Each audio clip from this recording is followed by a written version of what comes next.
All right, I think we're live. Let me just see if this is actually coming up on YouTube. Sure here.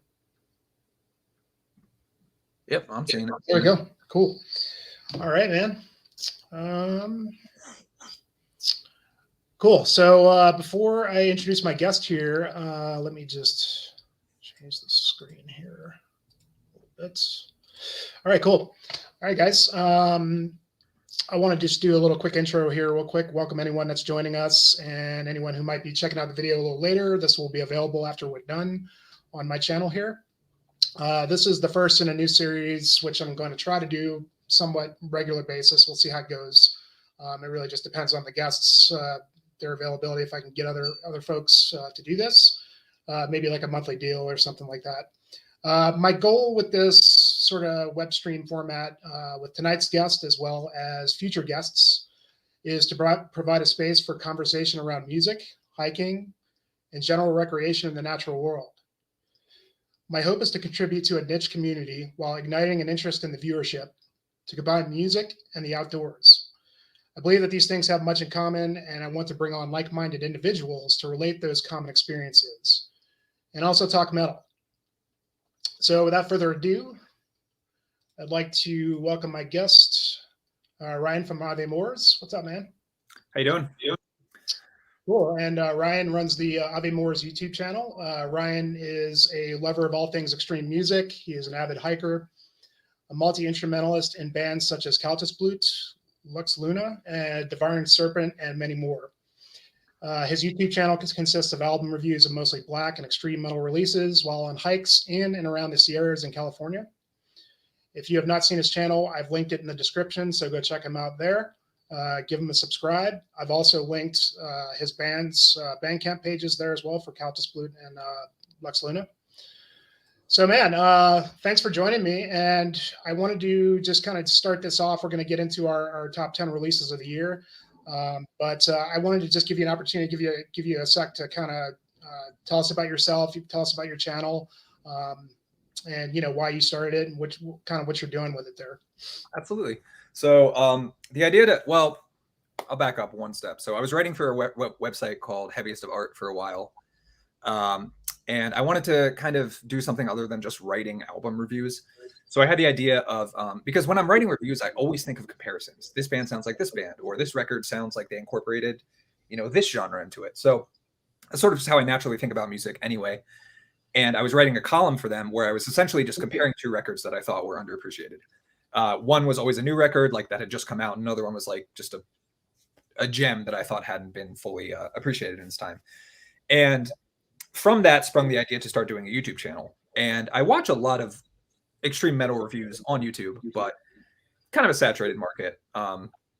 Anyone can, sit in a room and talk about their records. And that's fine. Like there's nothing wrong with that. And a lot of people do it way better than I do. But I wanted to have sort of a unique angle while doing it. Since I was hiking pretty much every weekend anyway, I thought, why don't I just try to record some reviews while I'm out hiking? Worst case scenario, they suck and I don't upload them, and no harm, no foul. The response to the videos has been a lot better than I was ever expecting. I'm I'm just very thankful that anyone would ever check out a channel where I'm just talking into a camera after sweating and breathing heavily for 4 or 5 miles straight. So if you're already familiar with my channel, thank you. If you haven't checked it out yet, give it a view, see what you think. But yeah, that's a basic overview of why I started doing that. Just wanted to have a unique approach. Yeah, and I notice what I really like about your channel is, what I like about just YouTube reviews in general and the YouTube community and getting to see everybody's different takes on music.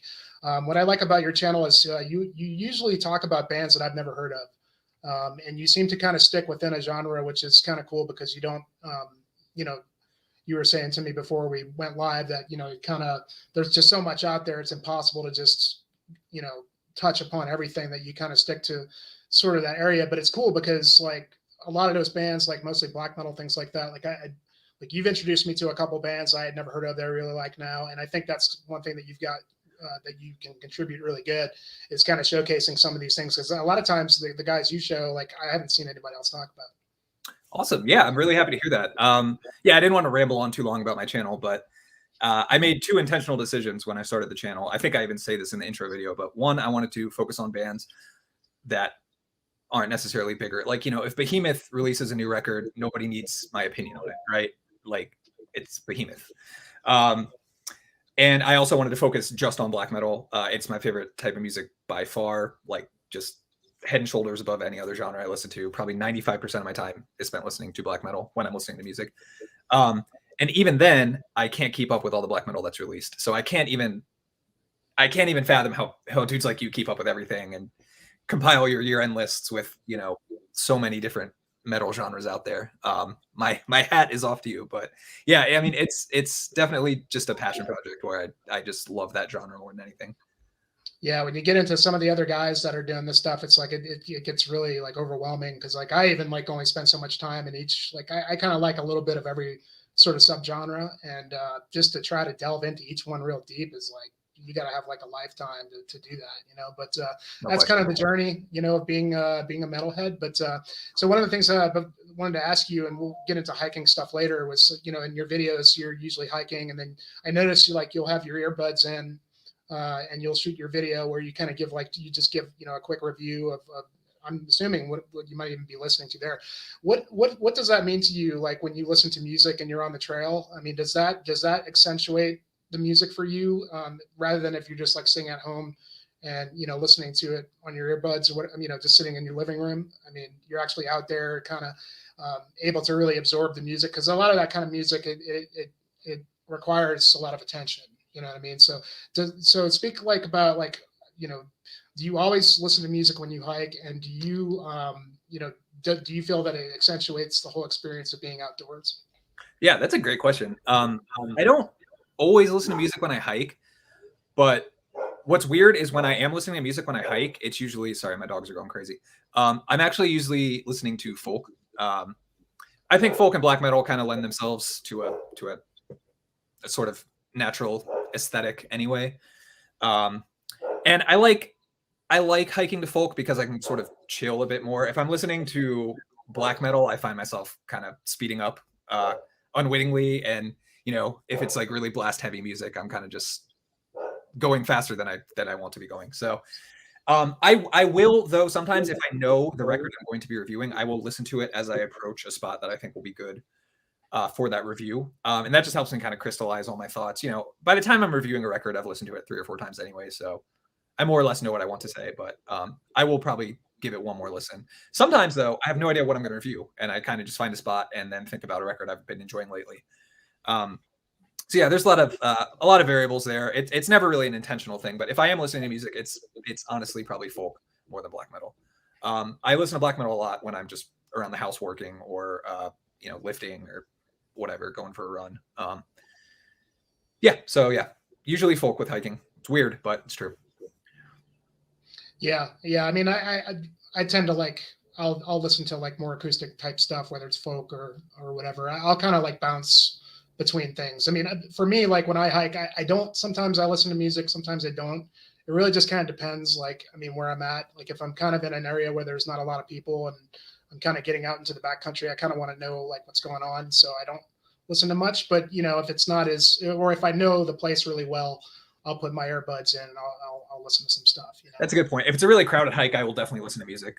If for nothing else, I just don't want people to bother me. Like, that's why I do what I'm doing and not worry about other people. But yeah, a lot of the time when I'm alone, I will also take the earbuds out. Yeah. Well, we're going to get into some more hike talk a little later, but before we get into the top 10, I just wanted to briefly touch upon your bands. You play multiple instruments and quite a few bands, it looks like. I looked at your page on Encyclopedia Metallium, and you know, as we've been kind of interacting and following you on Instagram, I saw that you had this band that you were doing that just came out, and this is the newest release by Cultist Bluts. Is that the way to pronounce the name of the band? Yeah, Cultist Bluts, but yeah. I studied German in college, so it's sort of just an outlet for a skill I'm not otherwise using. Dude, that artwork's sick, by the way. It's so good. We're releasing an EP later this year, and we're getting more art from him because why change? Yeah, it's not broke. So You guys just do tapes, or have you ever done CDs or anything? For now, I won't get into the nitty gritty, but we had an LP offer on the table, and it kind of just fell through, which is fine. It happens. But that's just being an underground band. For sure. And so I've listened to this a few times, and I guess I would just describe it. I mean, like, pretty much just straight up black metal. But to me, it felt like what I liked about it is that it's sort of like dynamic in a way that it's not like a lot of black metal bands for this style is usually ends up being like a blast fest, and I feel like there's a lot of dynamics and just the speeds of the drums, and there's it's kind of like a black metal style, but there's a lot of melodic stuff going on there as well. I even heard like some like Marrow the Spirit era Agalot kind of stuff going on in there. Yeah, no question. I draw on a lot of genres when I'm writing music. I love bands that just blast beat for 40 minutes straight and call it a record. I love that style of black metal, but I also, when I'm writing music, I want to have a variety. I like you said, I like dynamics. I like having, I like black metal with grooves. So I like to, sort of tap into that maybe heavier side of black metal. I mean, I just try to keep it fresh. I want people to actually enjoy listening to it, not just put it on and focus on something else. Yeah. Well, that's, one of the things, about this. So this is like the newest, you said you have another EP coming out pretty soon? Yes. Probably May or so. Nothing's set in stone. We don't have a label, so we just do what we want. But yeah, April or May, I'd say. So you do you just do all the guitars, and I'm assuming it's a drum machine, or it is a drum machine. One of my friends was listening to my older bands and said, "Man, you got to get better drums." So I treated myself to a better drum package. So I've been making heavy use of that. But yeah, it's drum machines, guitars, bass. I do all that, and then Vardlocker from Portland does vocals. So is that okay? So you guys collaborate remotely then? Yeah, I just send him the tracks. He sends it back with vocals, and I mix a little bit, and that's pretty much it. Killer, cool. Yeah, well, anybody, I put the link in the description. Anybody wants to check it out. Unfortunately, the cassettes are sold out, so I guess that's a good thing, right? Yeah, it's good for us. Yeah, that's killer. So you also, besides, I mean, would you say this is your main project right now, or? Yeah, I mean, it's definitely it's by far my most popular project, and it's not that popular, but definitely the one that got the best response. But I cycle through 3 or 4, as you mentioned, Lux Luna. That's definitely my straight up like atmospheric black metal. I kind of just try to rip off, Weakling and Wolves on the Throne Room, and just bands with that really long, like dense recording process. And then I'd have some other projects. I won't go through everyone, but I kind of like try to write music every day. I try to do something music related every day that isn't just listening to music. I do feel very like compelled to create music, and even if nobody likes it, I would keep doing it just because that's an integral part of like what I do every day. So yeah, I've created these multiple outlets just so I have different ways to, I guess, express that need to make music. That's killer, man. I used to play drums. In my, I'm 42 now, but when I was younger, a valuable skill in the metal world. It is now. It seems like there's a shortage of it. Yeah. Yep. I mean, even some of the people I used to play with that are still playing, they have a hard time finding a drummer. I played for probably about 10 years, and I actually I was in a band when I was still down in New Orleans, where I grew up, before I moved to Colorado, and it's kind of like a tech thrash type band. Mm-hmm. We're influenced by some of the Gothenburg death metal that was coming out like in the late 90s, and then like Meshuggah and Carcass and things like that. It was pretty cool. I mean, I got to a point to where I was pretty good, but when I moved to Colorado, I brought my drums and with the intention of continuing, and I just never really did. And it sucks as a drummer because if you're not really playing with anybody, then it's not really that fun to play drums after a while, by yourself. Just by yourself. I believe that. Because it's not like you're writing music or anything like that. You're just either trying to keep your chops up, and that was my problem. Is I never even really properly learned how to play from the beginning. I didn't learn rudiments, and I would just see it in my head and just play with the guitarist, and I eventually would be able to do it. Yeah, exactly. You see these drummers now, dude. They do 4 hours a day of rudiments and things, and that's like kind of what it takes to be able to do those, those long blasting sections and No fast question. pace things. It's. I just kind of thought like at the time I wanted to get back into it, but it was just the idea of getting back into a band was not really very glamorous at the time for me. And then I let it go for a long time. I tried to play again, and I just kind of lost it. And I just never really went back to it. Yeah. Well, I mean, that's why I like solo projects so much, because most of my projects are solo projects. I have 2 or 3 collaborative ones, but like, I can just record what I want at the pace I want, and there's no, and at the end of the day, like, it may not be the best possible version of those songs that could have existed, but it's easier to just do it myself. And yeah.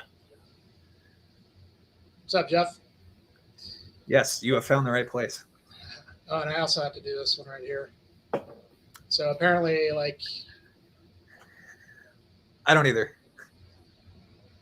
I'm glad I'm almost bald. I'm getting there. Oh, you're doing way better than me. That's my friend Landon. I'm in a band with him called Pitiless Gaze. That's like really disgusting death metal. He does all the music and I just do vocals, but it's by far the most technically proficient project I'm in, and it's telling because I don't do any of the music. So yeah. So the other one I had for you was your other project, Lux Luna. I checked that out, and I, like you were saying, it's kind of like unlike your other band, it was kind of like more, I guess, more an atmospheric type of black metal band. And, based off of the name of the record, which is Hill on Lothlorien, I think it is. Yeah. And, the cover artwork, I sensed a sort of summoning vibe in there and some of the instrumental stuff. So I'm assuming you're a summoning fan. It's a pretty stupid question. But. Yeah, definitely a summoning fan. I definitely draw on American atmospheric black metal, probably mostly for that project, but I mean, I love summoning. Like, I don't really understand how you could not. For sure, man. What would you say your favorite summoning record is? Do you have one? That is a tough question. I would probably say Minas Morgul. Yeah.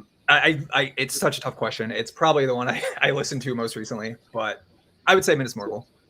Yeah, that was the one that really like put them on the map with the I think it was the first one by them I heard.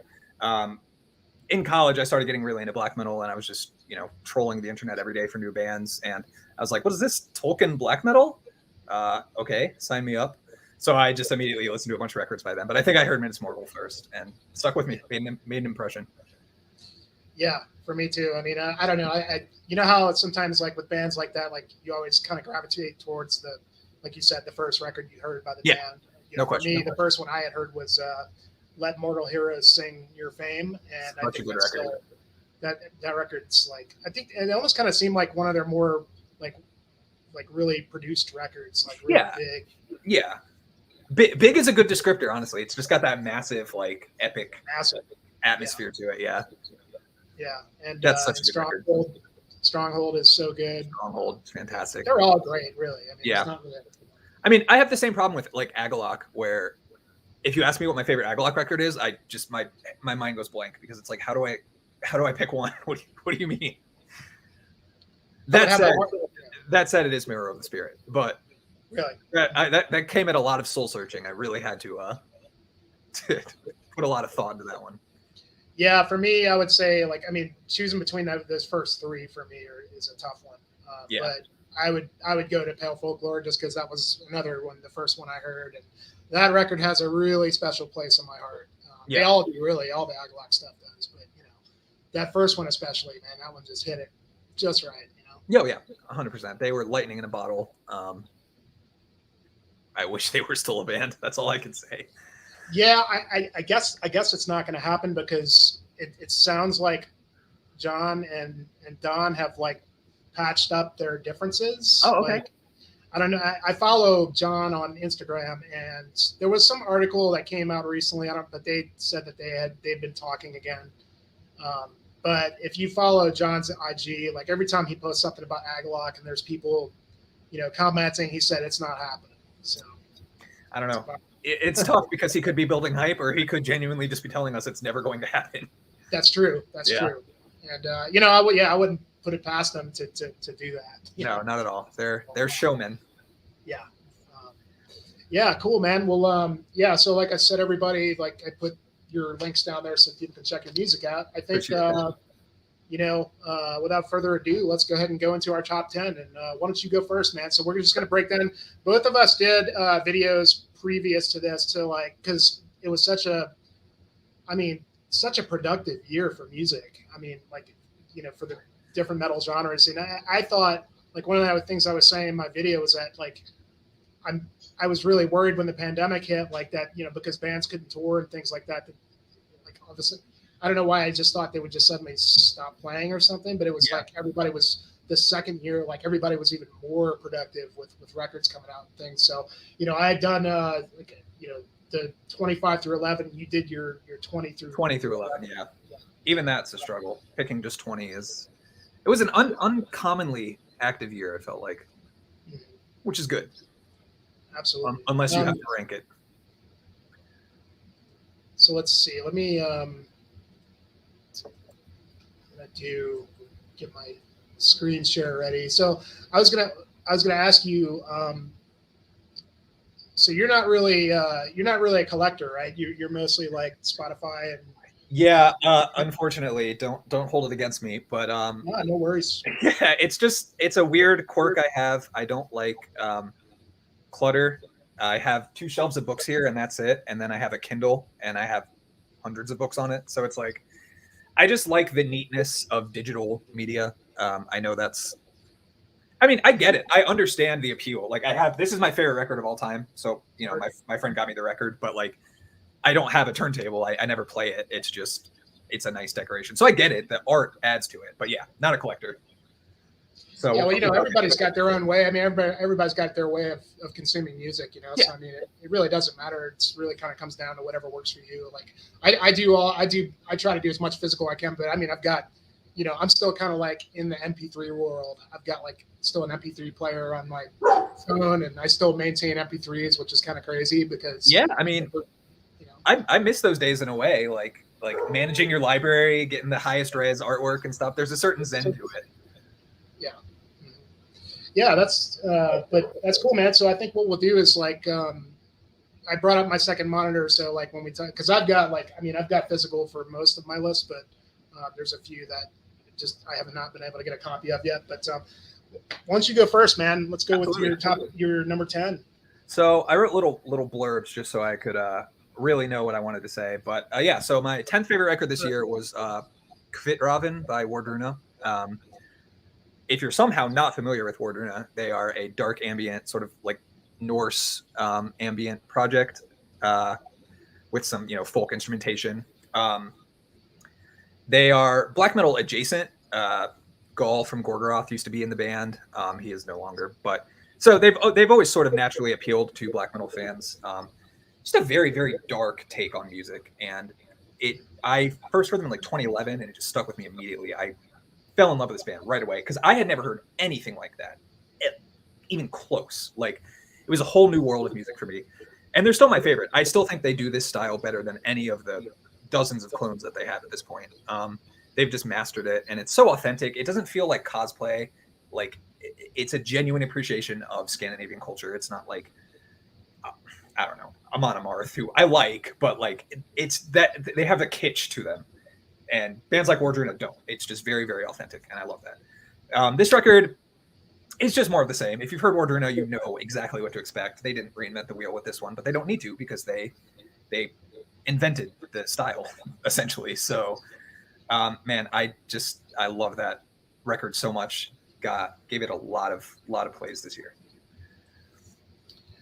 What was that one called again? Kvitraven, which I think is Norwegian for White Raven. Okay. But that's not actually okay. So this is Wardrena then. Yeah, it's Wardrena. Yeah. Okay. That's what. Okay. This is one I'm not familiar with. I've heard of Wardrena, and yeah, I'm gonna have to correct that because I mean, they're pretty big, right? Don't they have a pretty big following? They're very big. Like, I use Spotify streams as like a, as a metric for gauging band's general popularity, and judging by that, they are doing very, very well.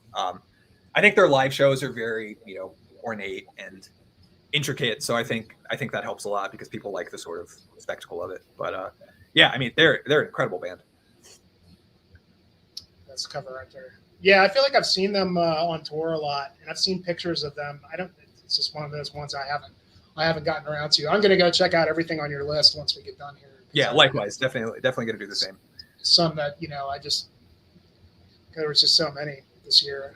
Okay, cool. Well, my number 10, and this one kind of went up and down, but I just couldn't help but to include it as the new Carcass. Yep. And Carcass is kind of a special band for me. I mean, because I go way back with this band. I mean, I'm 42 now. I think I was 1990. I've been like 15 when I first heard them.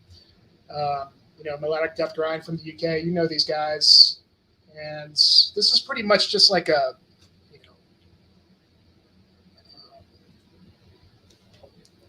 it's really like an amalgamation of like all their different eras. I mean, they kind of started off with like the gore grind, went into like a more melodic direction, kind of streamlined that with melodic death metal and Heartwork, and then they tried death and roll. So they kind of went through all these different eras, and then they were gone for 15, 16 years or whatever it was, and came out 2007, I think it was, with Surgical Steel. And it's pretty evident that they were kind of going like that record was kind of like more like Heartwork with a little bit of necroticism, and this one is like both of those albums plus some of the early stuff plus some of the death and roll stuff. It kind of all just rolled into one. And man, it's just a really fun record. I mean, it's they're not doing anything new. It's well produced. The songs are written well. I mean, Bill Steer shines on this thing. Jeff Walker's vocals are awesome as he usually is. I mean, if you're like a huge Carcass fan and you didn't like this, it's kind of surprising to me because I just don't know what else you would really expect from them at this point. I mean, they kind of are what they are. They're not going to like break new territory. They're not going to go back to being, a strictly, gore grind band or whatever. But I think to me, it's just kind of, it does my heart good to see some of the veteran bands like this that, we don't know how long are they going to be around. I mean, these guys have been around for 30 years or whatever. So, I mean, if this is the last record, I'd be completely happy with that. It's really just, a mix of all their eras and just good, fun, Carcass, good songs, So, yeah. Yeah, I only gave that one or two listens, but I mean, like you said, it's it's a 30-year-old band. Like if you came into it expecting a fresh take on their style, probably be a little disappointed. But yeah, I mean, it's Carcass. Like, what else can you say? Absolutely.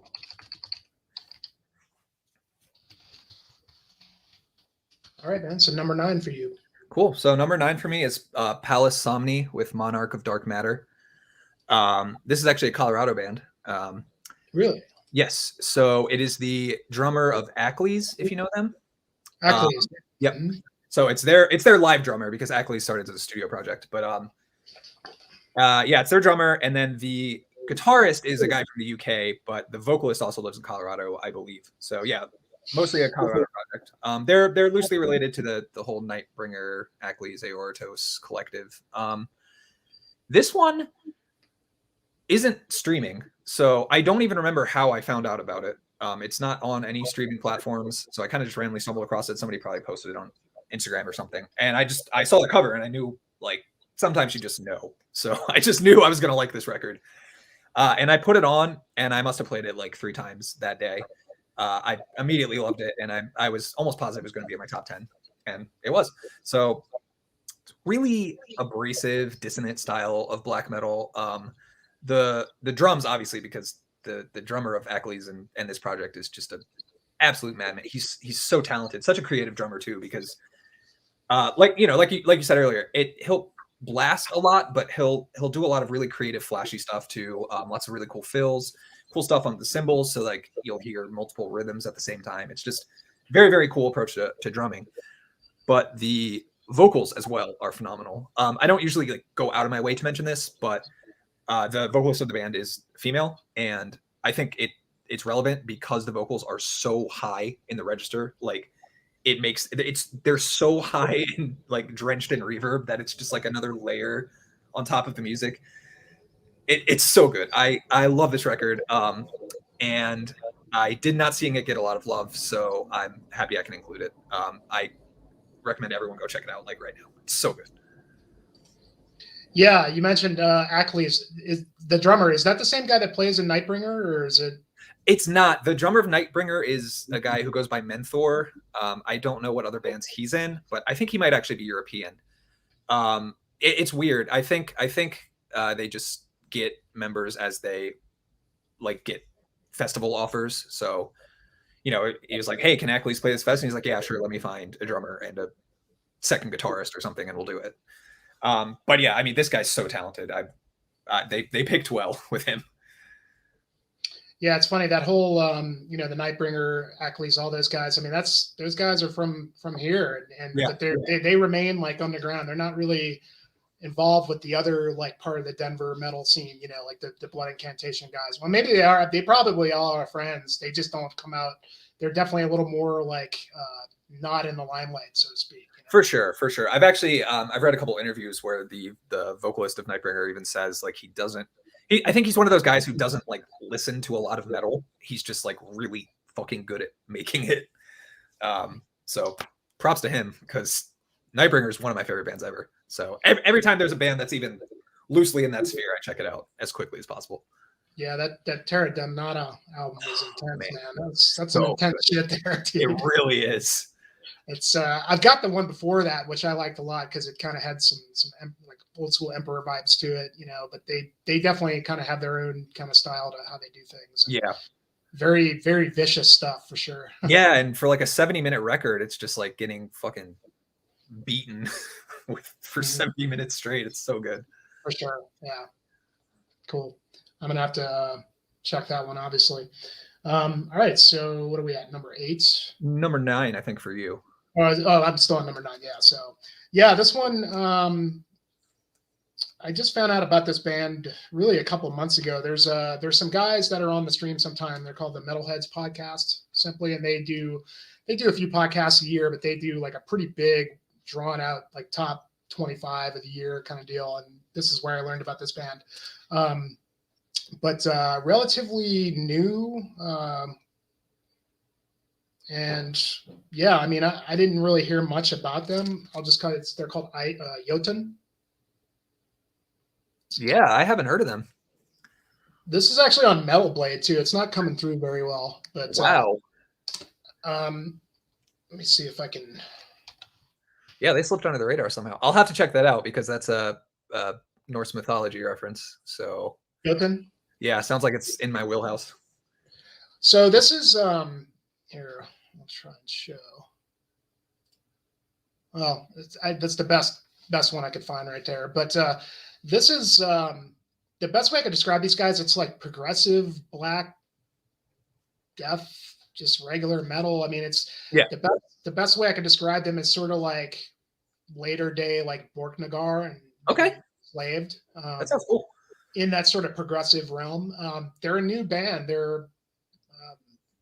This is their debut, and let's see. I wrote a couple things. So yeah, it's been out since February, and they definitely sound like a band that's been around a lot longer than they have.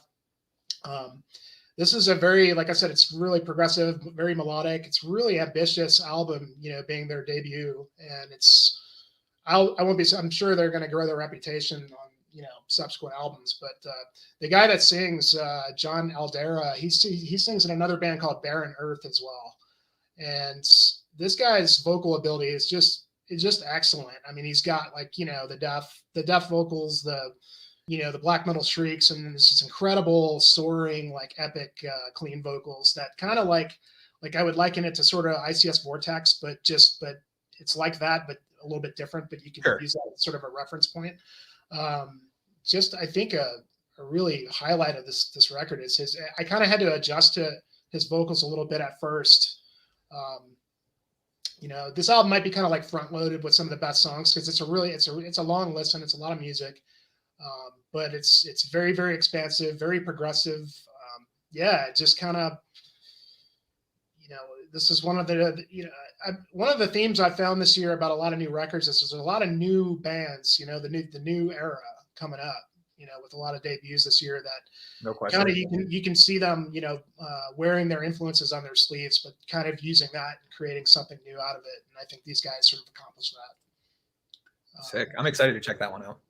Yeah, dude. Like I said, I mean, if you like Borknagar, it's definitely kind of in that realm for sure. It's just very, kind of spacey, otherworldly, eclectic, kind of, real. It's technical, but it's not like uber tech for tech's sake or anything like that. Right. But I think you might dig it if you like those aforementioned bands. I think I will. The album art is sick too. It looks like a Galaxy Brain meme. Yeah, Access All Worlds is the name of the band. Awesome. So definitely gonna check that one out. Gotta double check my list. Cool. Okay. That's a good question. Yeah, Kellen, actually, I think they actually do, and because and not too well. So Dark Descent is down here in Colorado Springs. Oh, and, I didn't know that. There's a little tiny record store not far from where I live, and it's just these two brothers, and they play in some bands, and they've got like it's a really small record shop. They've got some vinyl and CDs and stuff. And the guy was telling me, like, dude, the scene here is really strong. And I'm like, I'm not really, like, all the bands are mostly living up in Denver. So, I mean, I know a couple of the people in Dreadnought used to live here, but I'm not really familiar with any of the real local bands here. So, and I've been in college. I used to live in Denver. I've been here in the Springs for about 3 years now. So, not long enough until the pandemic hit that I haven't really had any shows to check out. Yeah. How far are you from Denver? Denver's it's like an hour. Okay. North. Yeah. That's far enough that I could see why they would be distinct scenes. Yeah. Cool. Well, my number 8 is Wolves in the Throne Room with Primordial Arcana. Completely okay, cool. So, I that's actually the one I thought we would both have on our list, but how weird that we're both number 8. So we can kind of just go back and forth on this one, I guess. Yeah, I was going to say, I was wondering if we would have one that was even the same, or if it would even intersect. So yeah, I suspected that one, and I know you're a Panopticon fan too. He was in my top 20. He didn't quite make the top 10, but yeah, I always think of those bands as sort of related projects. But I mean, I love this record, and I love this band. I adore this band. To the point where this is my 8th favorite record this year, and it's probably my least favorite one of their records. And I say that just to emphasize how much I like them as a band. I think they definitely intentionally took a more straightforward approach to songwriting on this record. Gone are the 15-minute, 20-minute songs. You even have like 4 and 5 minute tracks on this one, which is fine. It's more digestible. I think probably they got signed. What label are they on now? They got signed to a bigger label, and Relapse. Yes. So I think they are probably intentionally trying to reach more people, which again is fine. I don't say that with any like animosity or like, weird elitist vibes, but it felt like an intentional decision. And Mountain Magic is the very definition of a single. Like, it's such a good song. I've listened to that song probably more than any other song this year, but I mean, that's a single. That song was made to be a single.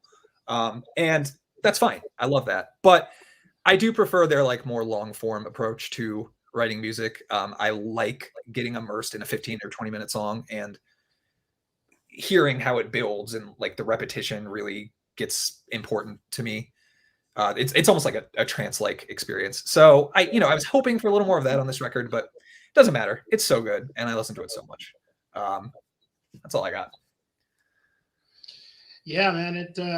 I think you're right. They definitely seem like they're kind of sort of shooting for the stars in a way, if anything, and for me, I mean, like I wouldn't say this is my favorite by them either, but I appreciate the level of, the fact that they produced this all themselves, and it's a really, really strong sounding production on this thing. I know they really worked hard on it. And I kind of dig how I'm kind of hoping that they haven't totally abandoned the epics, because I like that too. I like those big expansive songs, from previous records. I mean, I think, for me, I definitely have a hard time picking between like Two Hunters and Celestial Lineage. Those two are just probably my favorites, but they're all good. They don't have a bad record in my opinion. Yeah. But this one, yeah, it's like it was like sort of they stripped it down and took it to shorter songs to have a little bit more. I would say for anybody, like if this would be a good starting point if you've never heard this band, because it's, you know, it's kind of shorter songs, a little more accessible than say, you know, the earlier stuff. Yeah, that's a better way of putting it. It's not like intentionally trying to sell. It's just it's a good introduction to the band. You know, if you like this and you want more of it, check out their other records. Yeah, absolutely. Good point. Good way of putting it. And it's just drenched in atmosphere. I love really the layers. You know, Underworld Aurora. I really love that one. That is a great song. So good. And then the I assume the LP has the bonus track at the end. It does. Yeah. Yeah. The two ambient tracks at the end too are just incredible. Yeah, I mean, I love this band. They really can do no wrong, in my opinion. I agree, and it's not only that too, but like I've said this before on some previous live streams, but I just love this guy's message. You know, I love what they're about. They sell the whole thing. You know what I mean? Like they're the whole package when it comes to that sort of the Woodland, you know, idea behind their concept. You know, they live. You know, they're self-sustaining kind of guys. They've been living on a farm for years. You know, I mean, they don't sacrifice all like forms of like modernity, but you know, they do. You know, kind of balance that lifestyle in a beautiful way, you know, like in nature, and kind of they sell that message of, you know, how important that is, and, you know, to preserve those sort of things and what we can learn, you know, from those things, and sort of the ritualistic aspect to their music, you know, in a lot of ways goes hand in hand with. The first time I listened to this, I did a pretty big peak, one of the 14ers, was like in August. Yeah.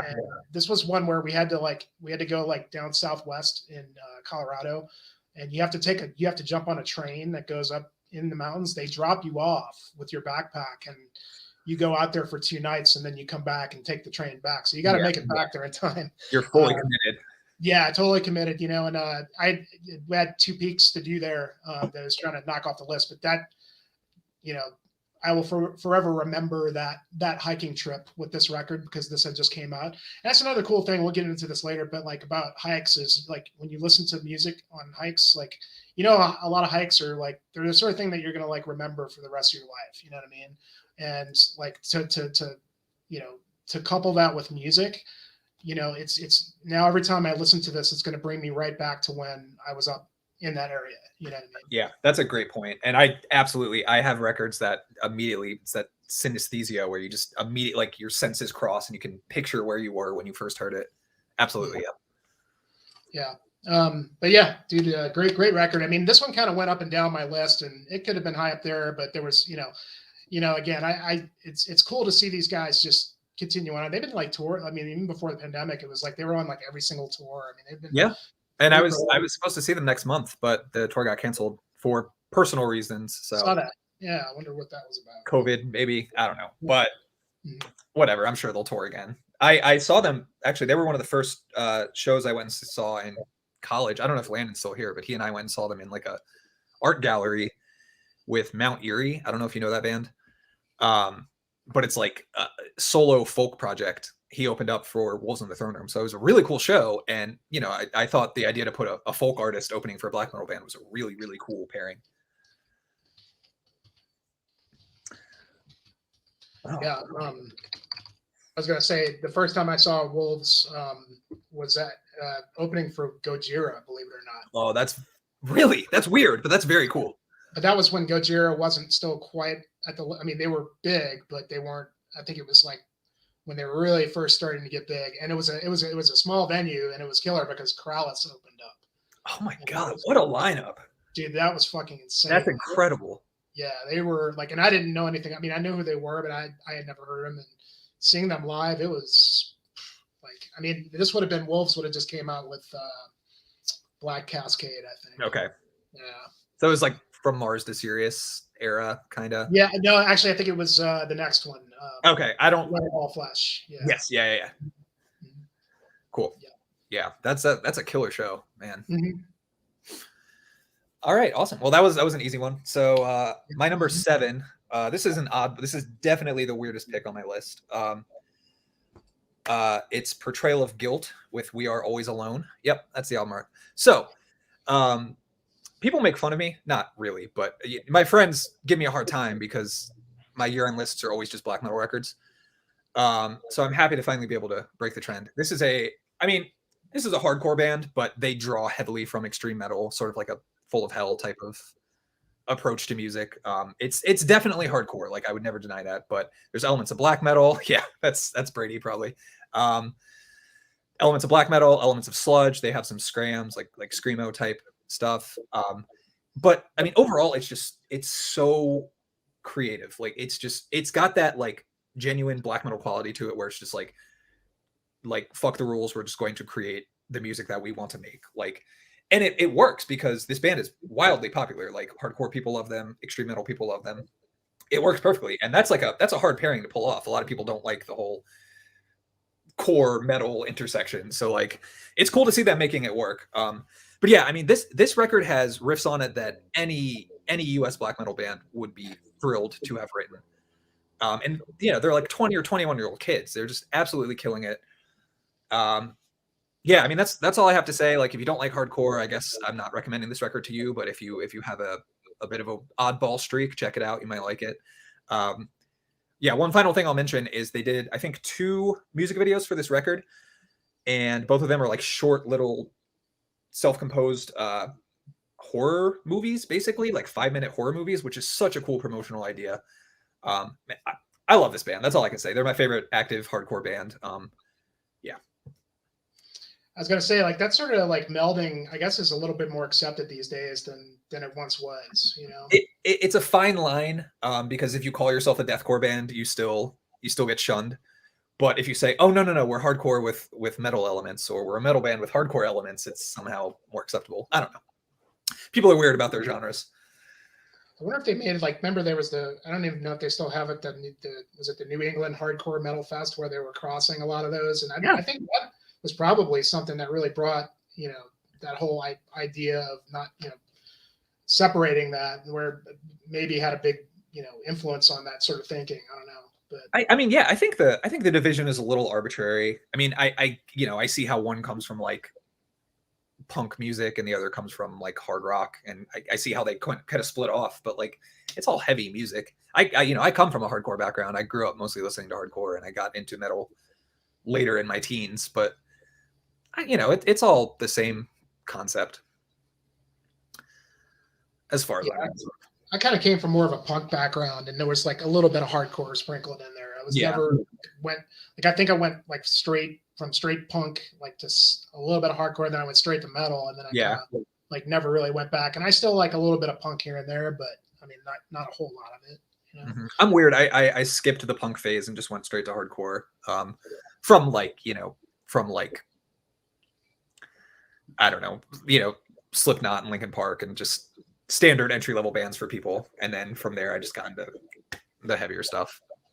I wonder if you'd one of these days I'll have to show you. I've got a flyer book from Louisiana. It was New Orleans, because of the hardcore. It wasn't so much like, I don't know how big the hardcore scene, but like in the 80s, like the late 80s, there was a lot of hardcore shows in New Orleans. And Crowbar there, right?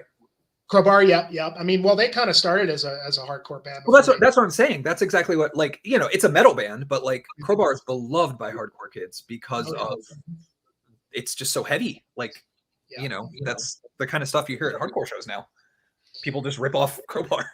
Yeah, I mean, they were called Shell Shock, I think, before they went to Crowbar. But what I was saying, I got a book full of flyers from like late 80s, like hardcore shows. And like a lot of this stuff I'm not familiar with. I bet you probably know a bunch. That's cool. Yeah, you got to show me that. That sounds awesome. Cool, man. I'll have to check that one out. I'm not familiar with that one. I'm, you know, like I said, like I'll kind of go with any, like, I don't, like, I like a little bit of every subgenre. You know what I mean? Like there's usually something I can find to like in everything. So I mean, I'm not as knowledgeable about hardcore stuff, so I'll definitely check that out. What are we on right now? Number 7 for you, I think. Or was that number 6? That was my number 7, so I don't know. Oh, okay. I see. Yeah. Okay. Yep. Nope, you're right. Okay. So, oh man. Okay, so this one, I don't have this one on. physical format, so I got to bring it up real quick. And this is one that you mentioned in your previous video. I fucking love this record. Awesome. I'm excited to see what this is. Dude. Okay, so we have 2 records sharing in our top 10. Yeah, this is Grima or Grima, Rotten Garden. And yeah, this one, like I kind of knew about this band. I had not really, I know they've got a few releases before this, and you did a review video, actually. I remember that kind of like, I remember Marty showing one of their older albums, and the artwork looked really cool, and I never got around to checking it out, but he was talking about it's, really good atmospheric black metal, anything I'm usually going to check out. And then you had put your video up, so I ended up going to it and listening to it quite a bit.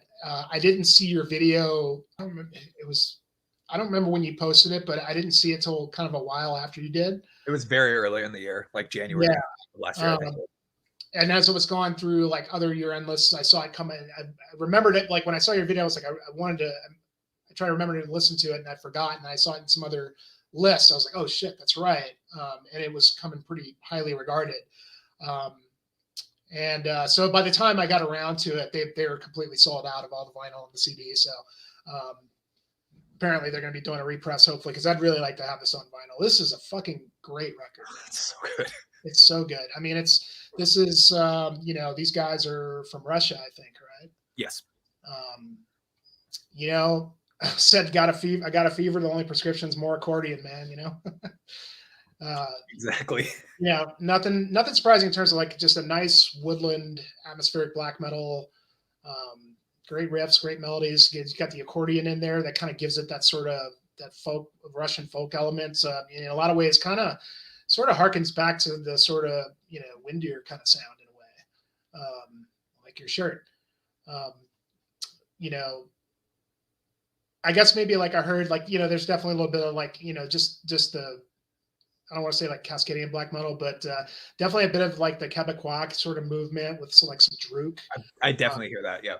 Yeah, and it's just a great atmospheric black metal album, and they have a sound. One of the things we were talking about before the stream was that you were watching Austin on that stream, and he was talking about one point where like one of the things he tries to do is he tries to write about where he's at the time, like the places that he's at, rather than like, in other words, he wouldn't write a black metal record about, something in Canada or something like that, in order to sort of capture that feeling. And that's kind of an important part with a lot of these type of, and I feel like they kind of capture that sort of sound of maybe where they're from, Yeah, 100%. Yeah. And I think that's why Scandinavian black metal took off in the way it did, because it's just got such a sense of place to it. Like, and I think bands saw the effectiveness of doing it that way and said, oh, well, Russia's cold and forested. Like, we can do this.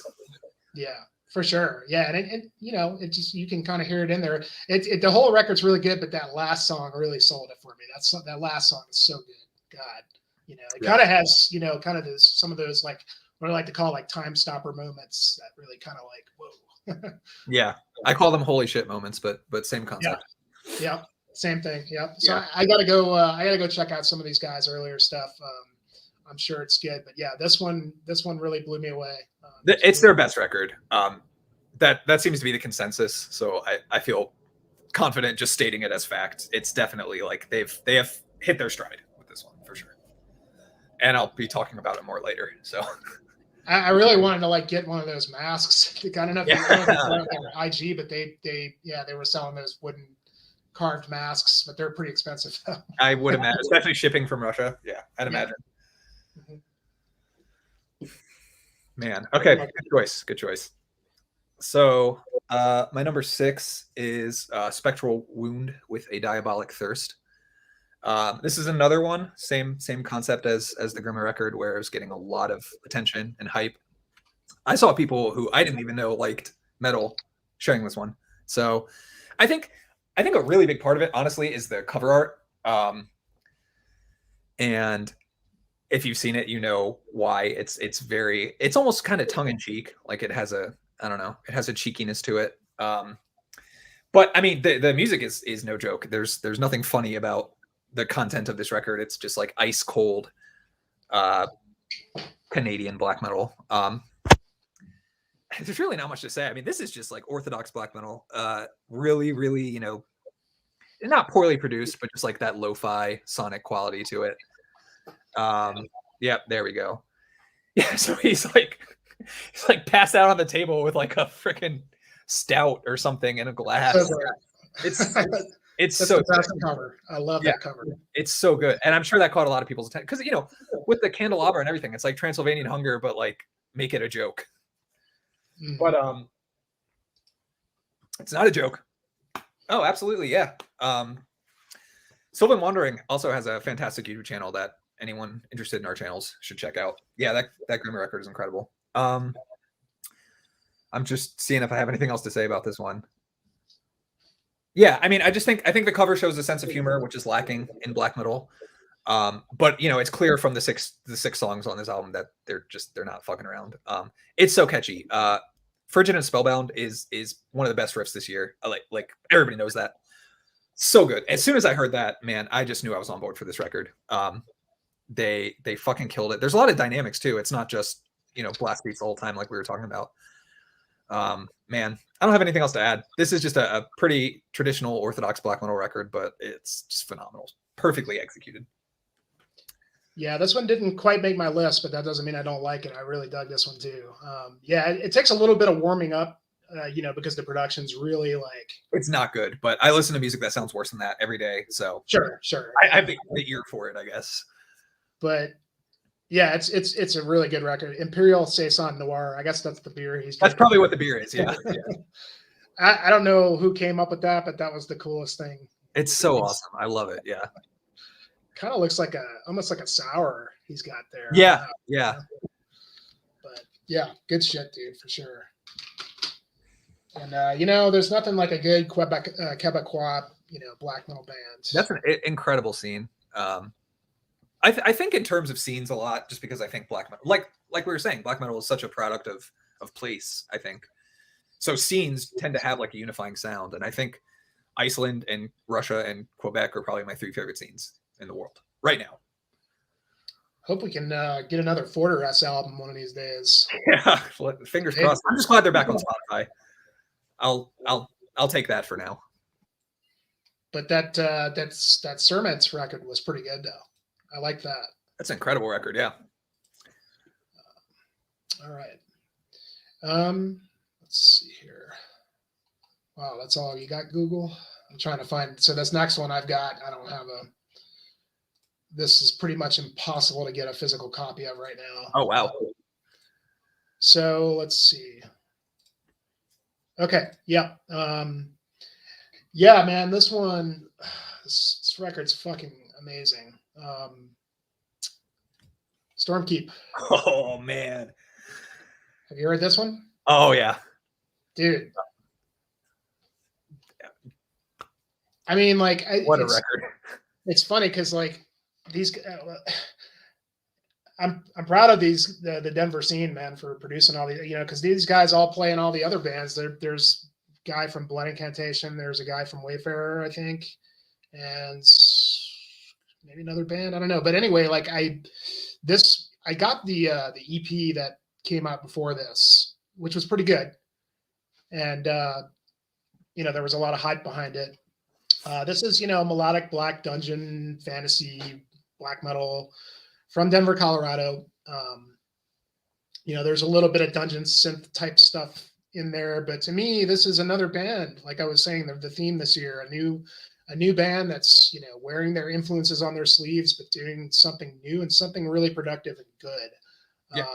You know, a total homage to melodic black metal veterans such as Emperor, Dissection, maybe early Dimmu Borgir. You know, this could have been really derivative, but the band managed to write some really amazing songs. I mean, they're memorable. The melodies are good. A lot of depth and atmosphere and just fantasy. But to me, what really, really elevated this record was getting Jake Rogers to do the clean vocals. Mm-hmm. Now that's, I mean, you guys don't know, that's the guy that does the clean vocals on Caladan Brood, and he also sings for Visigoth and a bunch of other stuff. But they need to just add him as a full-time member of the band, because like his parts are just freaking epic. Yeah, I think Caladan Brood kind of just like made that integral part of the sort of more fantasy style black metal. Like you need clean vocals; it's not going to work without it. Yeah. Yeah, Maya, check it out. It's better than the EP. It's more produced. It's more just epic in every way. Like the EP seemed like it was kind of an experiment. This is like, the real deal for sure. I mean, and it's weird because like this is a very hyped project. I mean, hype. You hear about it everywhere, and you usually don't want to go with the hype, but the hype's real on this one. And It's real. What do you say?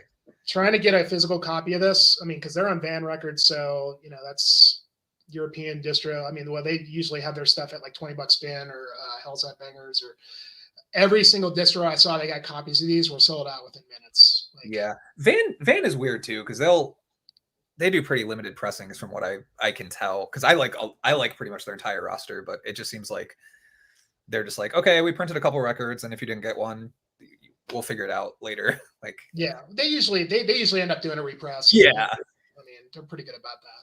But, cool. Yeah, that's one that narrowly missed my top 20, but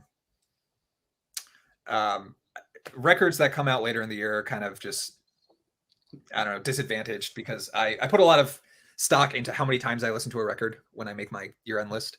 So like if I listen to a record 2 or 3 times at the end of the year, I may love it, but it's hard for me to say like this was one of my favorite records this year. Yeah, it was kind of the same for me because this just came out really not too long It ago. really I did. hadn't really checked it out, and man, I listened to it like 3 times back to back, and I was like, Yeah, this is it's so me. good. Yeah, good shit, man, for sure. It's again, like they're not doing anything new, but what they do is really good, very, very, it has a lot of, I think, purpose to, just, kind of harkening back to the masters from the old days and just bringing it forward, Definitely. All right, so I'm annoyed at myself for including this one. I'll explain why, but my 5th favorite record this year is the band Manbrena with Heilsweg. This is a Polish band. The title Heilsweg is like Holy Way, I think, in German, and then the subtitle is Polish. I can't even begin to try to pronounce that, but I'm probably not even saying the name of the actual band right. But this record came out pretty early in the year, and I spent a lot of time with it. It's that orthodox style black metal, very melodic, very evil, like sort of that anti-Christian character to it. But I mean, it just works perfectly. Really memorable riffs, like what we were just saying. It has those holy shit riffs on it, where a couple times, even the first time listening to this record, there were riffs where I was just like jaw dropped, started the track over to hear it again, like that sort of thing.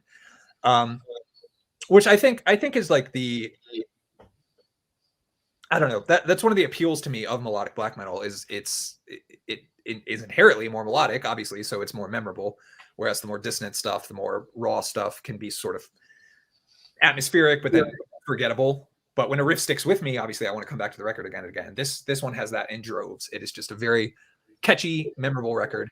It's another one I didn't really see many people talking about. I follow a lot of black metal fans on Instagram, and I didn't see this one getting shared around a lot. So, I'm glad I can include it, but it definitely deserves its place on this list. I think it's a great record. And I think it's their first record, actually, sticking with our theme of new bands just coming out of nowhere. Yeah, no, this is one I don't know either. I always kind of like notice a sort of like a recurring sort of theme in a lot of the bands you like with the artwork. Like this looks like something you would like, I would say.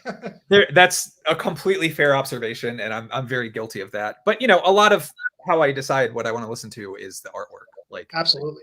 And of course, then the music has to be memorable for me to come back to it. But like, it's easy to I can just look at that record and know I would at least want to check it out. Absolutely. Well, I mean, the way you described it, I'd not heard of this, and yeah, I mean, I'm all about anything. Like for me, like if you can hook me with good melodies, no matter how abrasive or crazy it is, or even not crazy, I'm usually in for that kind of stuff, you know. So. Yeah. So I'm looking at an Encyclopedia Metallum right now. That's why I'm gazing off to the side. But yeah, so this band shares members with Blaze of Perdition, which is a much bigger black metal band. Yep. Mm-hmm. And it also has a member of the band Odraza, which their record from last year made my year-end list. So yeah, I think Poland also has an incredible scene right now, apparently, because I'm consistently coming back to their records. For sure. Just sucks I can't fucking pronounce their language. Right. That's always the fun part about these streams is trying to pronounce like all the different. Yeah, dude, honestly, from here, all my records are in non-English languages. So yeah, non-English, like it's more than one language, but you know what I mean. So yeah, I'll be stumbling for the rest of the stream. That's all right. Usually, I mean, it's kind of fun to just. It is. Nobody cares. Like, yeah. No, you know, unless you're an actual linguist, nobody's watching these videos like judging us. Right. I just give them a shot. All right, yeah. What do you got? All right, so this is another one I don't have physical of. Actually, or the vinyl for this, but like a lot of vinyl stuff is like pretty delayed. So like stuff that came out like a couple months ago may not be here till April. But this one I've actually spent a lot of time with it, and wasn't sure where it was going to land. I knew it would land somewhere. God, I think I could find some better. I should have prepared these thumbnails beforehand. This is probably a little better. Yeah, so this one, I've spent a lot of time with it, and I think it's really cool because I feel like it's something new, a little bit different. But this is the Dream Unending with Tide Turns Eternal. I have some friends who adored this record. Yeah. Have you heard it yet? I don't know if this is up your alley or not. It's more like... It's not. I did listen to it once. I remember enjoying it, but it was just one of those things where I was like, okay. Yeah. So I think it kind of like I think there was like a lot of people that just think it's like brilliant, and people that same. It was just like, yeah, it's pretty good. And these guys, I guess their whole, it seems like they sort of invented this term like dream doom or something like that. It's like death dream doom type music from Canada. This has a member from Tomb Mold and another member from Innumerable Forms, who I'm not too familiar with. That's right. I knew there was a adjacent band that was part of the immediate success.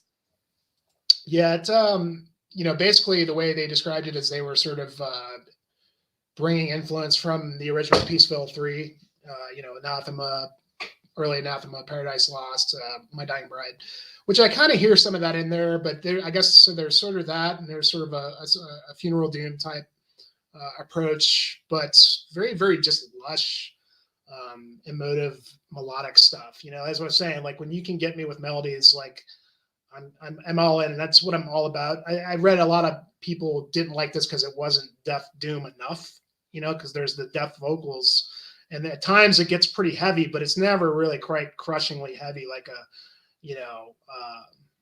like a mournful congregation or something like that. It's kind of exists aside from that, and that's what I like about it, because it's a little different. And there's definitely for me some of those time stopping oh shit moments in here. Just really very beautifully melodic. It's like kind of dark but not, kind of sounds like you're in a dream. I don't know, but it's again a new band, something new. It's kind of cool to see a band like this come with something, a new approach to the style. So yeah, I've listened to it quite a bit and I really dig it. Yeah, I mean, there's something to be said for just being such a unique take on a genre. Like that, I don't know, that alone will sort of increase how much I enjoy a record, like knowing that it's like the first iteration of something that may be big down the line. Like, yeah. I don't know, there's something cool about listening to it and just being like, oh, this is like, you're watching extreme metal grow like in front of you. I don't know, it's cool. It's a really cool opportunity to see records like this come out. Yeah, for sure. And there's even like some Floyd kind of stuff in there, just you can definitely see all that kind of psychedelic in a way. Very, very. I definitely remember that. Yeah. And Brian was just saying here, yeah, Brian, I haven't actually checked out Innumerable Forms yet. I have to go check them out. But he was saying they've already got another record in the can. That's pretty crazy. I read that too. It's pretty insane, given how strong this is. But yeah, we'll see if this one was a fluke or if they continue this because Tomb Mold's a killer band too. I'm surprised they're not focusing on that. But that's what's always confusing to me with projects like or musicians who share so many incredible projects. It's how do you choose what to prioritize? Like, I don't know. Well, not to mention like Tomb Mold was on such a momentum on that last record. Like they were just like the favorite band, and then they kind of just went AWOL for a bit. Yeah, yeah. I don't know. I guess you lose the inspiration for a bit. There's nothing wrong with that. Take a little break, come back stronger. Yeah. Cool.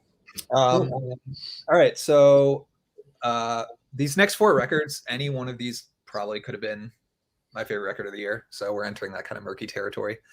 But number 4 is Fearnask with 7 Kinoma. This is a German band. Germany's another one. Germany's another country that just consistently puts out black metal that I'm just incredibly into. This is a beast of a record. It's over 60 minutes long, 7 songs, so they're all on the longer side. I think some of them are like 13 minutes long, which that's a lot of black metal all at once. This record stuck out to me, A, album art, and B, because the very first time I listened to it, there's I don't know, they incorporate dark ambient to an extent that your average black metal band doesn't. You'll hear like a intro track that's like some spooky soundscape or like some scary noises at the end of a song or something. But like with this band, it's very intentional, and it's like a subgenre of the project. It's not just like some way to break up the album, if that makes sense. So I mean, they'll have like 5 or 6 minute passages where it's just like scary noises and like horns blowing in the distance and just like percussion, and it's just like genuinely frightening ambient music. And then they just have this like grotesque, like reverb drenched style of black metal. This is an incredible record. This thing is really transportive. It doesn't feel like 60 minutes. It's got that like, time shrinks while you're listening to it. Sort of lose track of what you're doing, what time it is. I don't know, man. This one just has like a esoteric quality to it that I can't even really explain, but definitely recommend checking it out for yourself, because it's an experience. Like, even if it's not one of your favorite records of 2021, I think most people will find something to enjoy in it, because it's just such a pure distillation of like what black metal is. It's scary. It's scary music. That's all I can say. For sure. What was the name of this one again? Fearnask, Fyrnask. Okay, cool. I mean, I don't think I've even heard of this one. You said it's another one. Oh, this is on Van Records. Okay. Yep. Mm-hmm. I'm telling you, dude, that is probably my favorite label, just because it just aligns so closely with what I like in black metal. I tell you what, too, man, they do a great job on their vinyl pressings. I have heard that from numerous people. I don't doubt that for a second, because it's I don't know, artsy isn't the right word, but it's those more artistically inclined bands, like bands who are doing more than just playing music. It's a full package with a lot of these bands. Just say like more like maybe like avant-garde or... Yeah, I would feel comfortable saying that. Just bands who are definitely pushing the envelope in one way or another. Just putting thought into the full package instead of just writing some cool tunes, which is fine. But some bands want to be more highbrow with it, and I love that personally. I thought that way about that Ars Magna Umbrae, which, man, had I known that was, I didn't even know that was out, and that might have made my list, because I still need to listen to it some more, because that's one that requires a few. But I felt kind of like what you just described was kind of what those guys are sort of like. Mm-hmm. It's actually a solo project, and he's Polish, so sticking with that theme. There's a lot of geography goes into black metal for me, but for sure. I love that band so much. Yeah, that was in my top 20, I think. Yeah, that's good shit. That's good shit for sure. And they're on Ave Wardhanger, I think. Yes, right? they are. It's another incredible label. Another good label, yeah. Mm-hmm. Well, cool, man. So Fearnask for Firenask, yeah. That's yeah, cool, man. Well, yeah, I mean, it's Van, so I'll definitely, like I said, I'm gonna be checking all these out, because I don't know this one either. So cool. All right. What are we on now? We're getting close, man. Getting there. I'm excited. Number 4. Yeah. So this one, man, this was really going to stay up here in my top for a while. This is a band. I don't know. Let me just find the. Okay, there we go. Cool. All right. This band is called Kawan, and the record is called in my life. Ice Fleet. Ice Fleet is the name. Have you heard of these guys? No, I've never even seen this album art. So that looks amazing. I would listen to that album based on the art. So yeah. So this is it's it almost kind of looks like it could be a black metal record. It's not at all. It's these guys are from Russia as well. So I got 2 Russian bands in my top 10, which is cool. Actually, I think they're from Estonia. But this is it's like. It's very like the best terms I could use would be like folk, doom, post metal. okay. With like sort of a later day like anathema kind of thing. Like very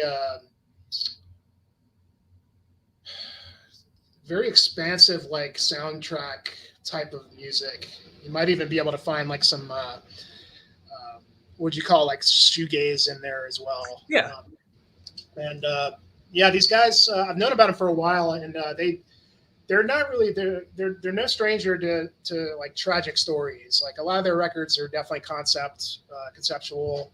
A lot of their the stories that they kind of use for the lyrics for each record is dug up from history, Russian history. And a starting point I would say would be 2 albums before this called Sorny Nye, where the band conceptualize the Dyatlov Pass incident. Whoa! You're familiar with that? I'm familiar. That is very cool. Yeah, and that incident is not cool, but it's very cool that. Right. Yeah, yeah. That so that was basically a bunch of hikers. They went out up in the Ural Mountains up there in Russia in winter and weren't heard from, and they found their remains, and it's kind of a grisly story. I mean, they found them all like just they don't know what happened to them, and there's a lot of theories. They basically found all their bodies at their campsite. They were all deformed and brutalized. And it's a tragic story. I can't really retell it very well, but that's basically the concept behind that record. But this is their new one, Ice Fleet. And so basically the way they described it is the singer for this band, I think he's sort of like he's a scientist or a historian, but he's got a lot of family history stake in a lot of these mysteries. Had posted a letter in a Russian magazine requesting more information regarding a certain past geological expedition in the 1930s, where there was basically an attempt to create new commercial routes around the Arctic Ocean. There was a village that was created there in northern Russia where it was kind of like a port. And so I guess they were excavating around the area and blasting into the permafrost. They actually found sort of the top masts of these ships that were basically just encased into the ice, and they don't really know when they're from, I guess. It's a really odd discovery. That's very cool. And there was a bunch of dead bodies that were found preserved in it, similar to the Dyatlov Pass incident. And it was really odd, especially there was no towns nearby, so they don't really know what they were doing out there. But apparently, like, the government officials were deployed to gather information, and the captain's log was confiscated. And any of the people that were there who dared to ask about it would be sent to other construction sites or worse, to Gulag, which is basically like a prison camp. Wow. So decades later, the singer for this band has been trying to find more information. He's basically said, if you go look at their Instagram page, he's posted a bunch about it and some pictures, but he's basically said, he couldn't figure out anything. It's a mystery, similar to the Dyatlov Pass incident. So it's kind of a cool backdrop for this type of music. Again, this is very like cinematic, like a soundtrack type, but it's very, very beautiful. And I talked about one of my favorite records a couple years ago was that Nasheim record. Mm-hmm. And that Nasheim, what I was saying about that was what was so great about it was that he would take, uh, certain themes and melodies, and he would sort of like use them in different ways throughout the whole album. Like he would kind of revisit them, but it would sound a little bit different than, he'd make it a little heavier, but it would be, these guys do kind of a similar thing to that. Again, they're not black metal like Nasheim, but it is a very moving piece of music. And yeah, it's really kind of hard to describe, but a very, very special band that not many people know about, and I highly, highly recommend it. Yeah, I'm incredibly excited to listen to this. I'm probably gonna listen to it after the stream. Is it harsh vocals or sung? It's mostly sung. There's a little bit of harsh vocals in there. It's very, very slow music. Mm-hmm. Like it's not. There's female vocals. Again, like every now and then they'll throw some like, some grim vocals in there. But this one really like it's mostly focused on the music. There's not a whole lot of vocals going on in this thing, except for like save for some melodic ideas that they use to kind of propel the music. But I love that. Yeah, dude, if you dig this one, if you dig this, go check out like their previous albums as well. Especially the one about the Outlaw Pass incident. That's a really, really another similar just a journey, just a soundtrack like type thing that really just builds and builds, and very, very beautiful, very good stuff, man. Awesome, cool. If nothing else, I'm glad you turned me on to this, because this does sound like it's up my alley. Surprisingly, really excited. I got Sylvan's stamp of approval. Yep, there you go. All right, number 3 for me is Aura with Triado 1 Eos or something. All right, so this is an interesting one. This band has released a full length for the past 3 years running. They are a Swiss duo. So I think it's just a multi-instrumentalist and then a drummer. 2 friends of mine referred to this as Disney black metal. Huh. And yeah, while I don't agree with the characterization, I see what they're getting at. It's not grim. It's not happy either. It's like neoclassical black metal essentially. And it's very intentional. I'm not kind of just like shoehorning that in. It's very intentionally like Renaissance era Europe inspired black metal. Their full length from last year was also one of my favorite records of the year, and so to be on my top 10 back to back, like I guess it's safe to say they're one of my favorite bands. It's incredible music, and it's very lofty, very philosophical. I think they deal with very very intense concepts like I'm blanking on the name, but they draw from like philosophical works to inform their lyrics and stuff. It's very highbrow, very dense, but musically it's incredible. Like the riffs are memorable, very, very neoclassical inspired, like I said, so that gives it a very like unique approach to black metal, because they're not trying to be scary, they're not trying to be like super dark or anything. It's just about like I don't know, it feels like it's about just the uncertainty of being a human, and how that's sort of remained the same from generation to generation. I'm already like waxing philosophical just from talking about this record, but yeah, this is another one like that Palace Omni record where the vocals are just like super high pitched, really, really, really shrieked. I don't know how anyone makes these noises. It's incredible to me, but it adds a lot to the music, and it gives it that like ethereal, otherworldly banshee type quality to it. Yeah, I don't have much to add. I think the music on this one speaks for itself. The musicians involved are just incredible musicians. They are amazing. The drums are amazing. The riffs are amazing. The vocals are amazing. It's all perfectly done. I imagine it's just a studio project because it's just 2 dudes, and they've released 3 full lengths in 3 years. So they're probably just cranking out another one as we speak. But I'm looking forward to it. And triada probably means like trio or something like that. So they're probably going to do 2 more records in this storyline, story arc, whatever. So yeah, I mean, I'm really looking forward to it. This is one of my favorite bands of the past few years by far. Yeah, that's it.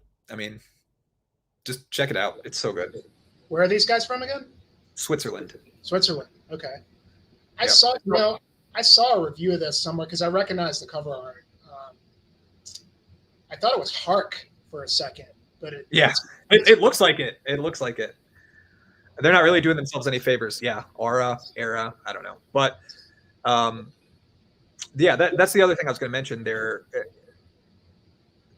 I don't know. It feels very nature influenced, even though that's not really explicit anywhere or from what I can tell in like the song names or the album art or anything.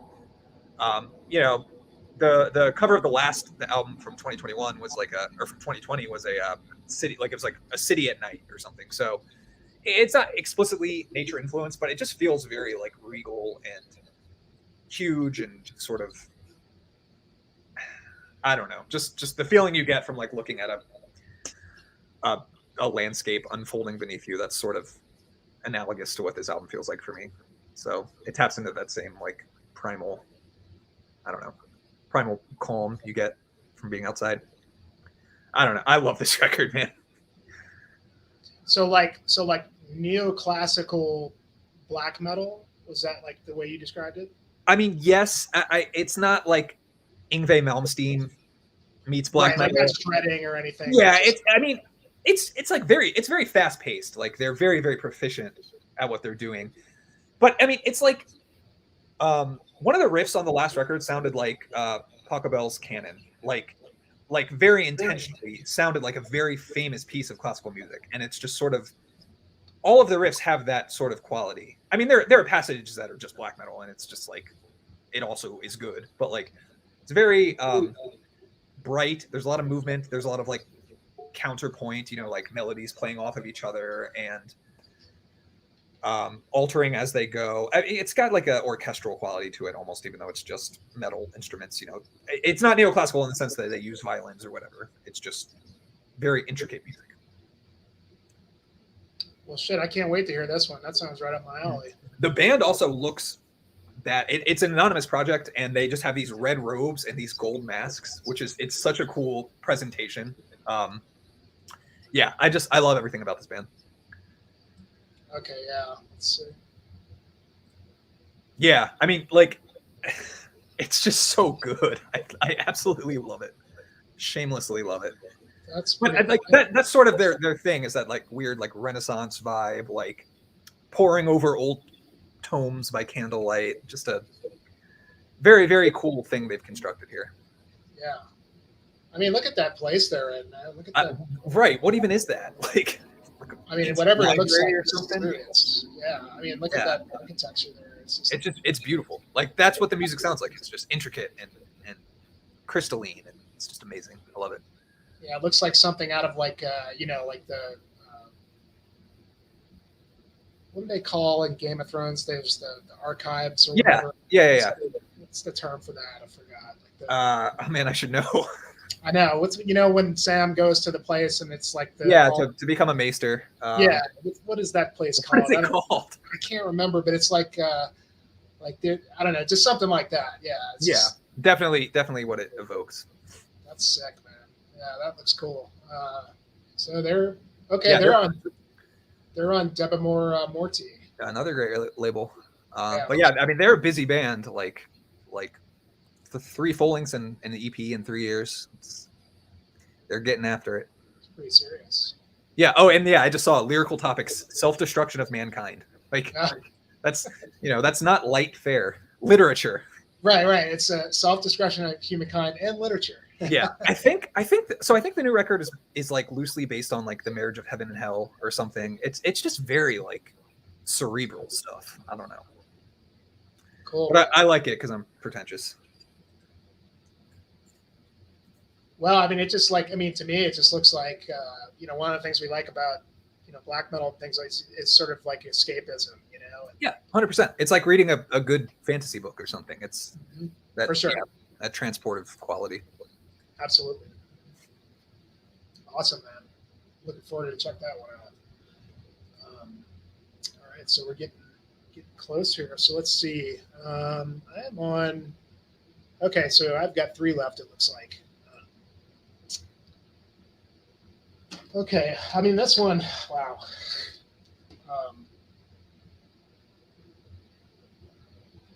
This could have easily been my top one.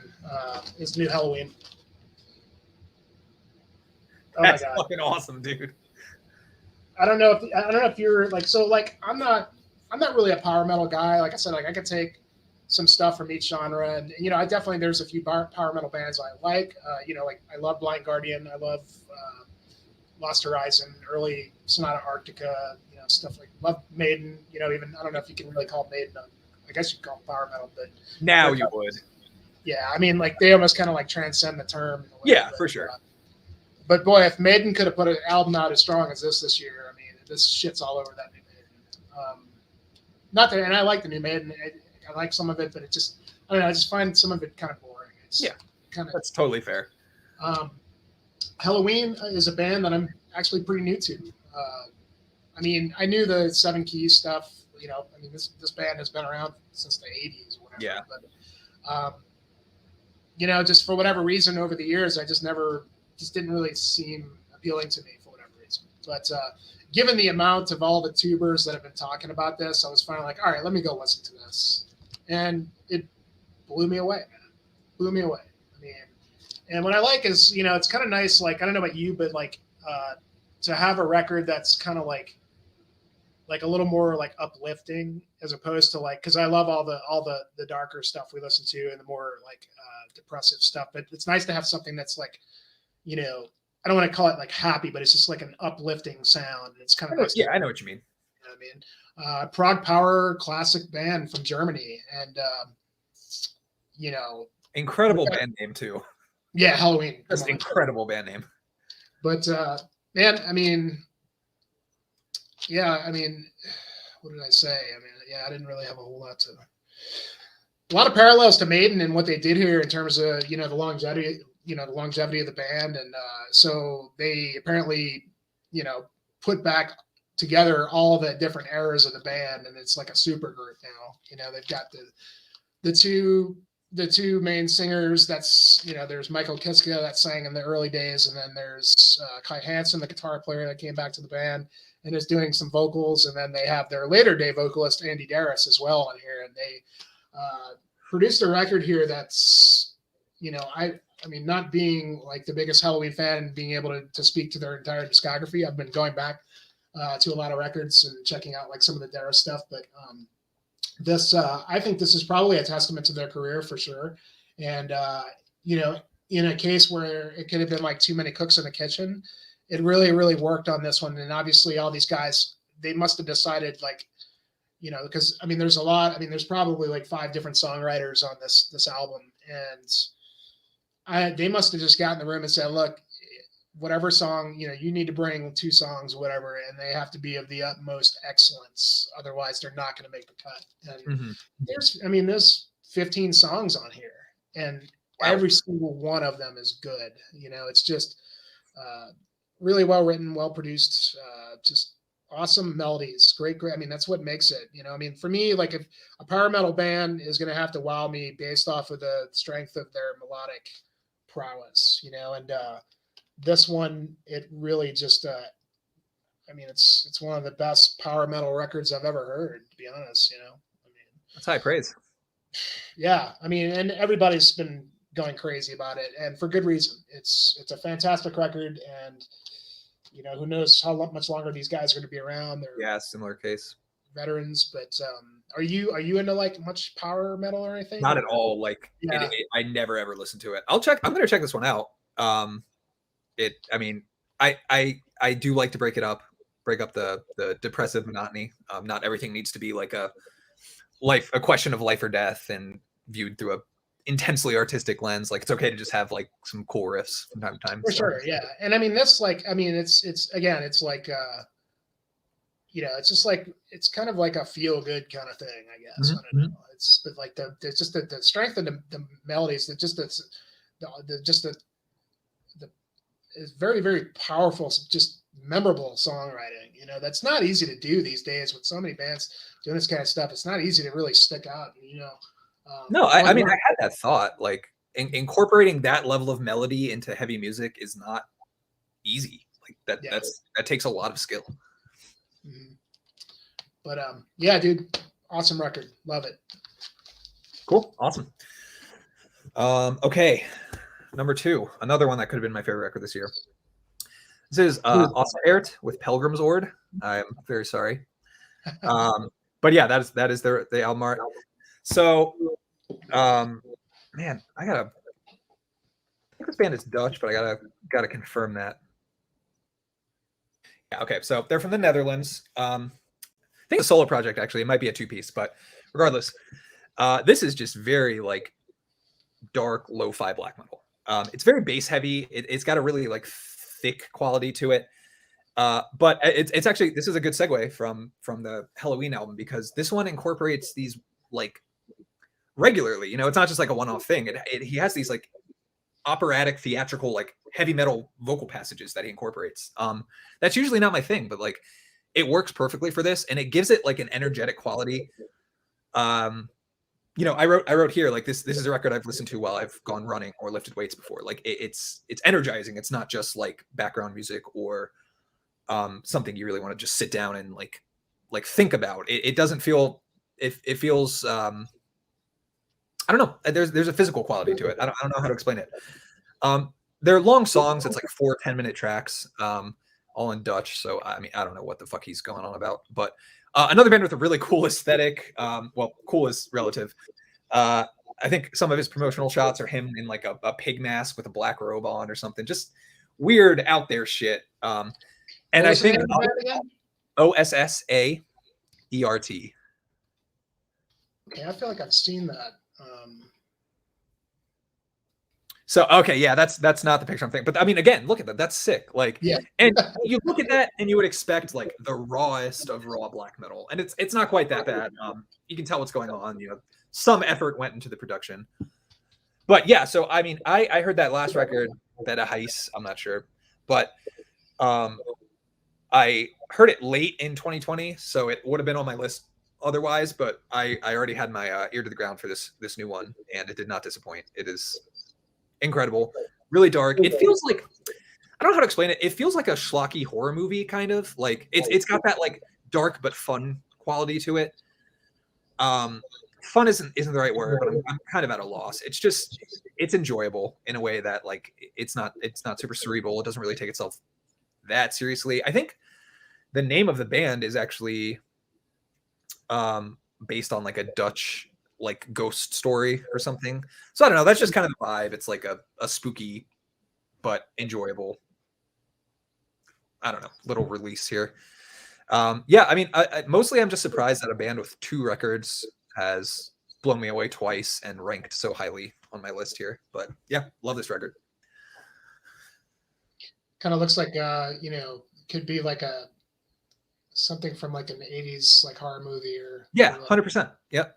That's great. That's fun. I mean, like you said, exactly. I have to think that's an intentional choice on his part, like the horror movie, like but yeah, I mean, also this one has a lot of really memorable riffs, like incredible melodies. Sometimes the bass, like the guitar will just play generic riff and the bass will carry the melody, which I think is really cool. I love yeah, it's a solo project. I love when bands do that.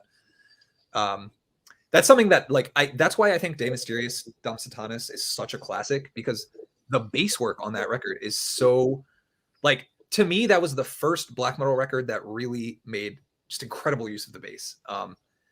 It's a fringe opinion, but I mean, it's a classic anyway, but like the bass on that record is so good. And I think this has a similar thing where like every instrument is actually serving a purpose. It's not just there because it needs to be there, because it's, you know, it's a rock project. It's because it adds to the music.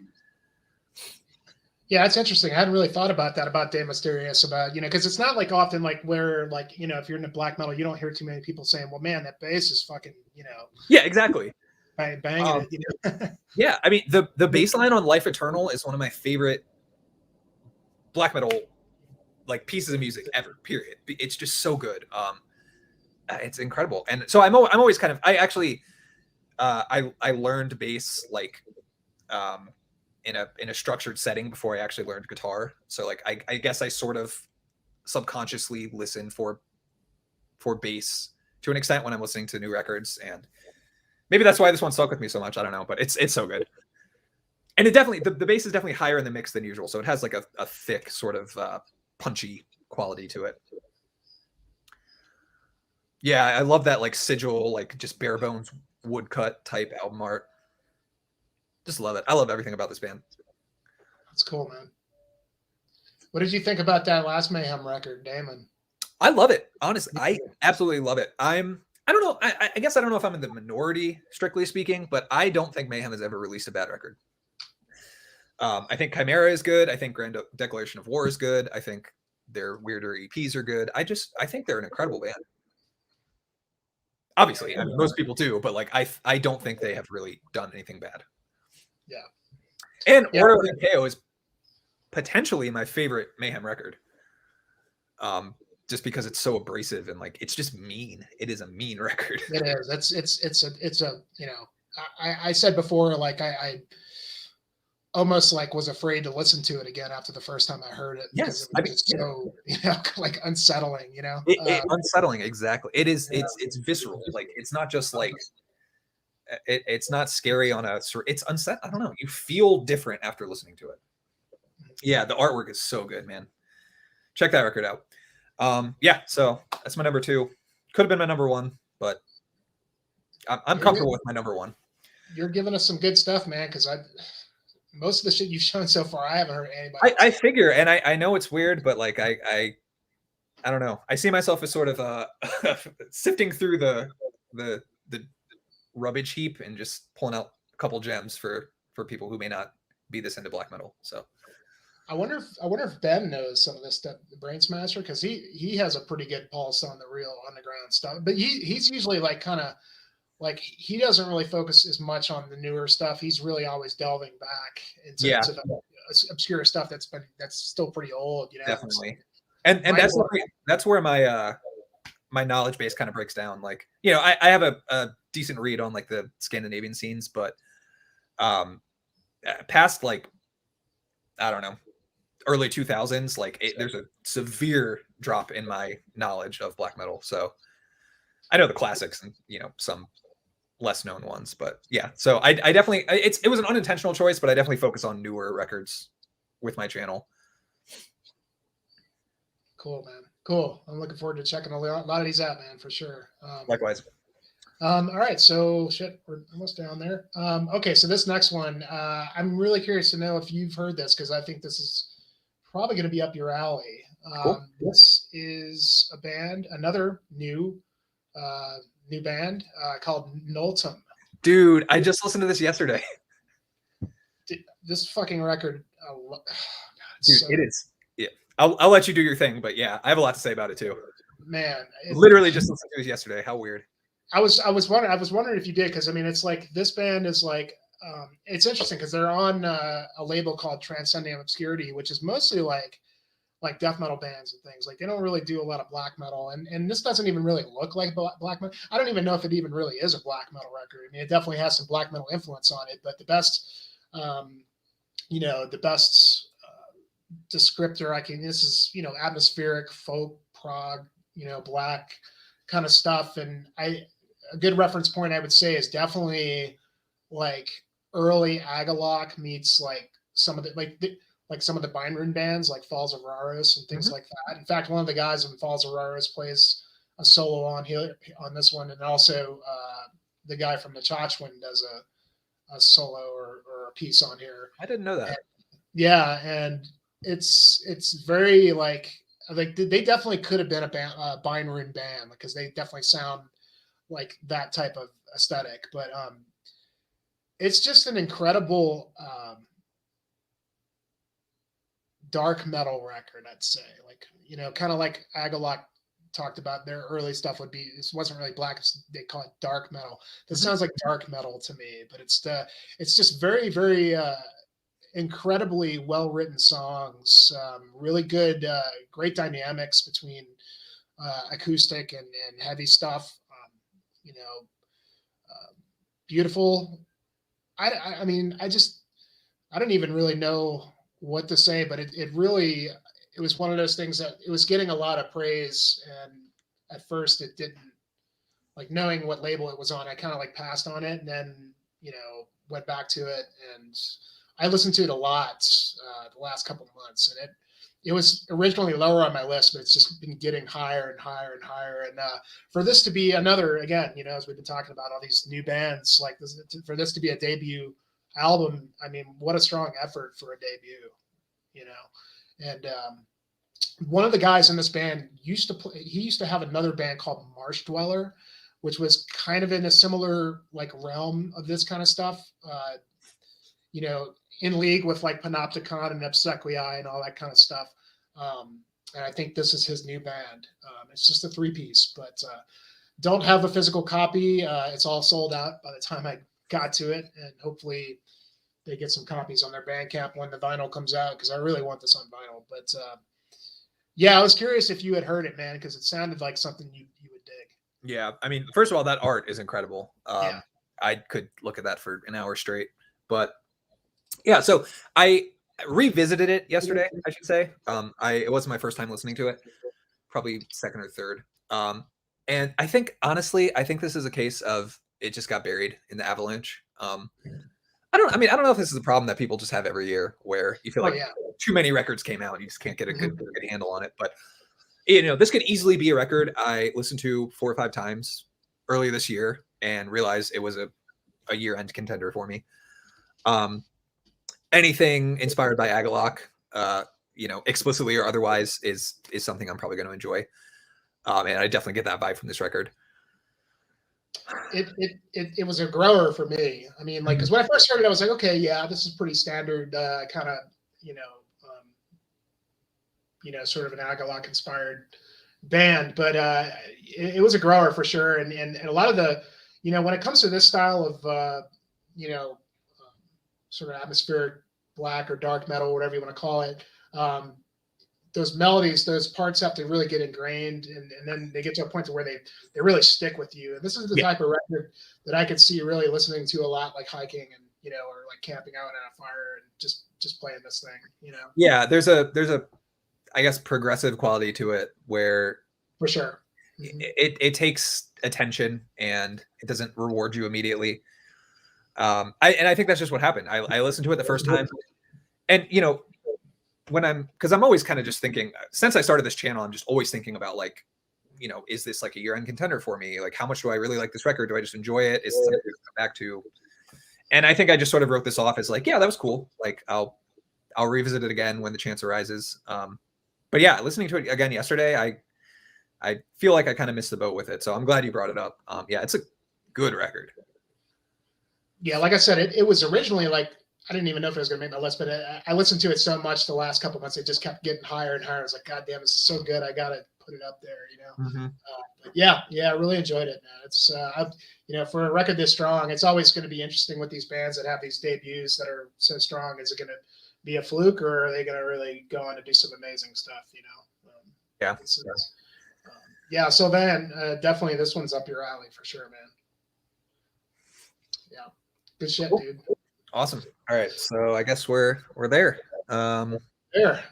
My favorite record this year, and I guess I've been saying any one of these last 4 could have been my favorite record this year, but this was the obvious choice. I have a Last FM account where I track all the stats on like what I listen to and grab. I'm kind of like a data nerd, and I listened to this record more than twice as much as my second favorite record this year.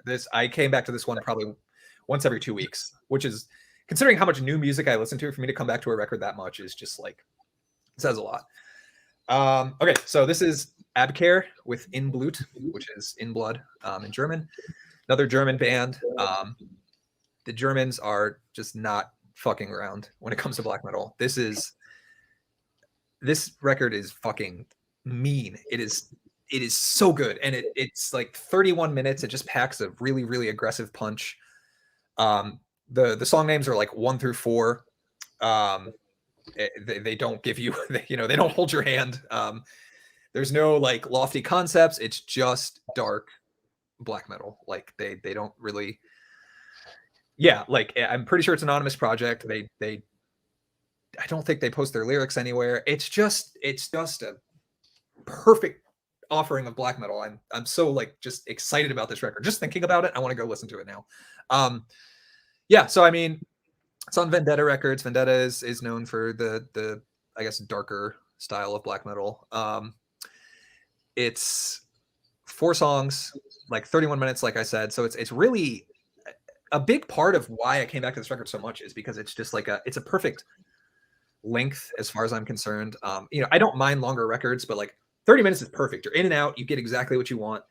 I mean, the production this is literally the production sweet spot for me. I could not ask for a better produced record, and I don't mean that it's like really polished, because that's, you know, as a black metal fan, that's not usually what I'm looking for. It is murky. There's new details I hear every time I listen to it because of how, like, not poorly produced, but just because of how murkily produced it is. Sometimes I will hear new stuff like, oh, the bass just did this, or like I've never heard that detail in that riff before.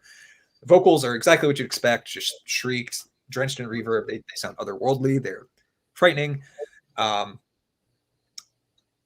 Man, I just love this record. I don't even know how much more I can say about it. If there's like no other record that anyone checks out from my list, I would recommend this one. This is another band. They're not getting the attention they deserve. I think they're one of those bands who just, you know, releases their record and goes about their life. They're not promoting themselves. You know, they're not on social media doing all this shit. They're just making good ass music, and I can't ask for more. Oh, one thing I'll say. This is just something I've noticed.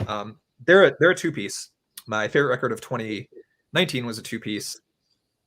I think that might be the sweet spot for me. I really like 2-piece black metal. I like solo black metal too, and I obviously like full band black metal. But I think there's a weird alchemy that occurs between 2 people working on the same project together. I hope you enjoy it. It's such a good record. Yeah, so I think when you're just one person working on a project, there are no like checks and balances, for lack of a better word. Nobody's there to say this riff's kind of weak, like let's not include it, or this one kind of sucks, or, you know, oh, let's play this another time because there's a really good riff. You know, you kind of just go with your gut and you hope for the best. With 2 people, you know, I think that's kind of the perfect balance, especially if they're really on the same wavelength, which I think happened here, because this is just lightning in a bottle. Like, I like their other releases, but this one skyrocketed this band in my esteem. Yeah, so I mean, I think it's got that. It's sort of more than the sum of its parts, I guess is how I'll put it. I could keep going, but man, love this record. I'm very enthusiastically my favorite record of 2021. There were some close contenders, but like I'm happy with this choice. I'm not sitting here thinking, well, maybe I should have gone with another one. This is it for me.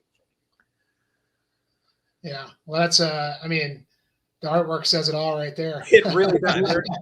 They're just not, you know, they're not playing around. They're not trying to convince you that they're, you know, not a black metal band. It's just, here's a crucifix and it's upside down, and here's some scary black scratches, and enjoy. Badass, man. I've never even heard of this one. Yep. I don't get any like, I don't know. I don't get any like thrill out of like knowing bands that other people don't know. That's never on my radar. But like, I never see anyone talking about this band, and it was my favorite record of last year.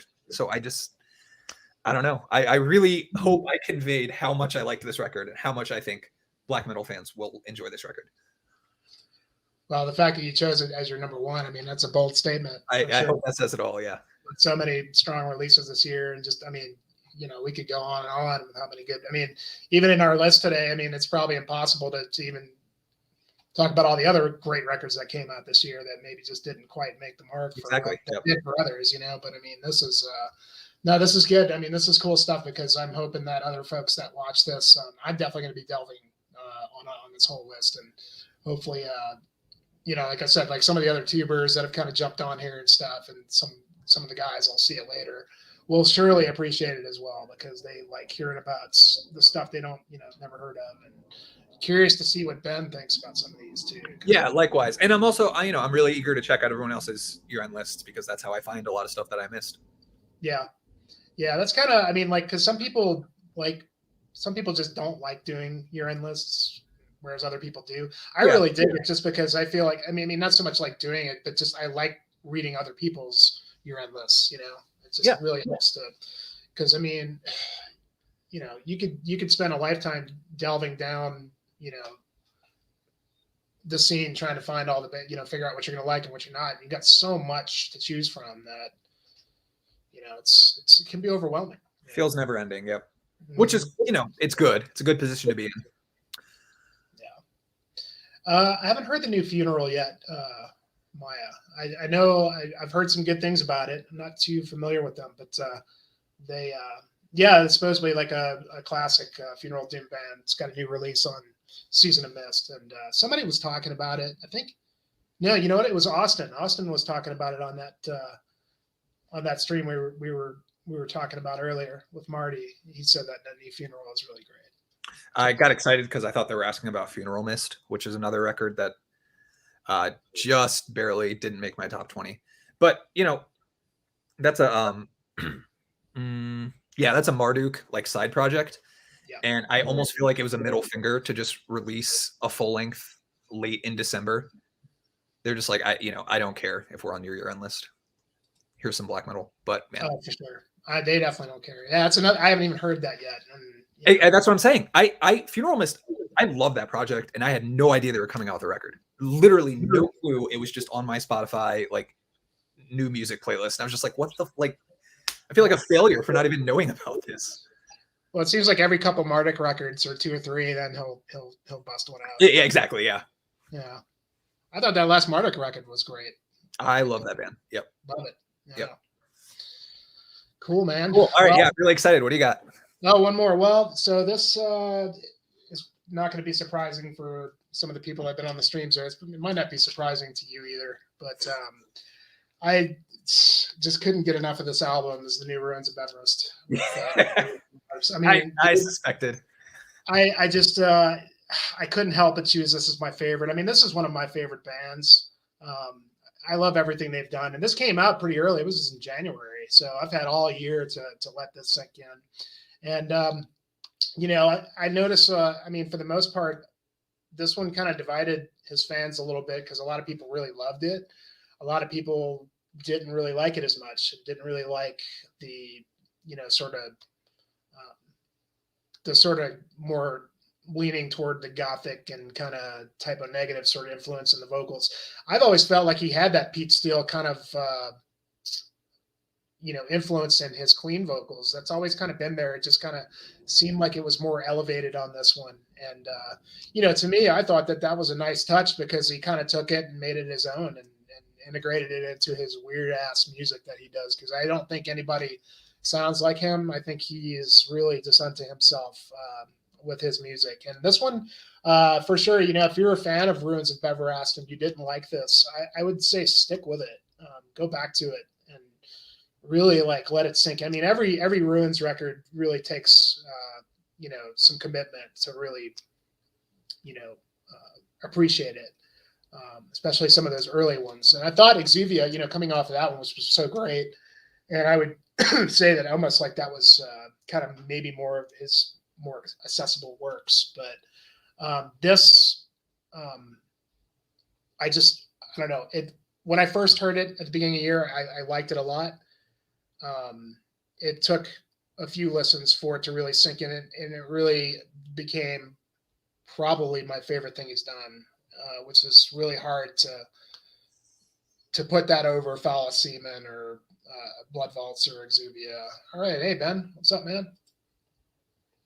Good to see you, bro. Yeah, dude. I mean, it's just this thing is so fucking heavy and massive sounding. Man, when I put this vinyl on my system, dude, it just crushes. Yeah, I believe it. And it has, some of the songs are just it's just got that really trademark weirdness for him, like the Tundra Shines, which is I didn't even like it at first, but I grew to really love it. And, kind of delves into a bit of, there's just so much variation, between Black Death, Doom, there's electronica, there's industrial, there's just all these different things that he just makes it work, Yep. And just being one dude is just kind of mind blowing. And yeah, hey Marty, how's it going, man? Yeah. So, yeah, I had the same experience. Exuvia is my favorite record of his, and really excited for this one. And I listened to it probably twice in 2 or 3 days, and something happened. I just didn't connect with it in that way. But like you said, I probably just needed to stick with it because it is weird. It is a little more experimental, I guess. Or maybe he's just experimenting to a greater degree. I don't know. It didn't click with me right away, but it's definitely one I need to come back to. And I enjoyed it. It just it didn't resonate with me. Like, I heard Exuvia and I was like you said, I'd never heard a band like that before, and so it stuck out to me immediately. And I just didn't really have the same exact like wow value, but I mean, it's a good record. Yeah, it was like there were some moments where the wow moments kind of just crept in for me. Like, especially that last track is like one of the harder tracks to get into. Deserts to Bind and Defeat, but it just ends like, oh god, dude, it like gets into your, I don't know, just gets into your nerves, dude. It's like so just, I don't know, just dense sounding, just atmosphere to it, just crushing with atmosphere. This one, and yeah, dude, I don't know. I mean, like. Again, this being one of my favorite bands, it's kind of hard for me not to like something he does, but knowing the commitment it takes to really get his records, like, I really put a lot into this, but that makes sense. Yeah. And, not because like you want to, there's something there, and then you eventually get there. And so yeah, for sure, man. Yeah. Great record. Great choice. I'm excited to re-listen to that one. Cool. Knowing that it's somebody's favorite record of 2021, maybe that'll help me enjoy it a little more. I didn't see anybody pick that really.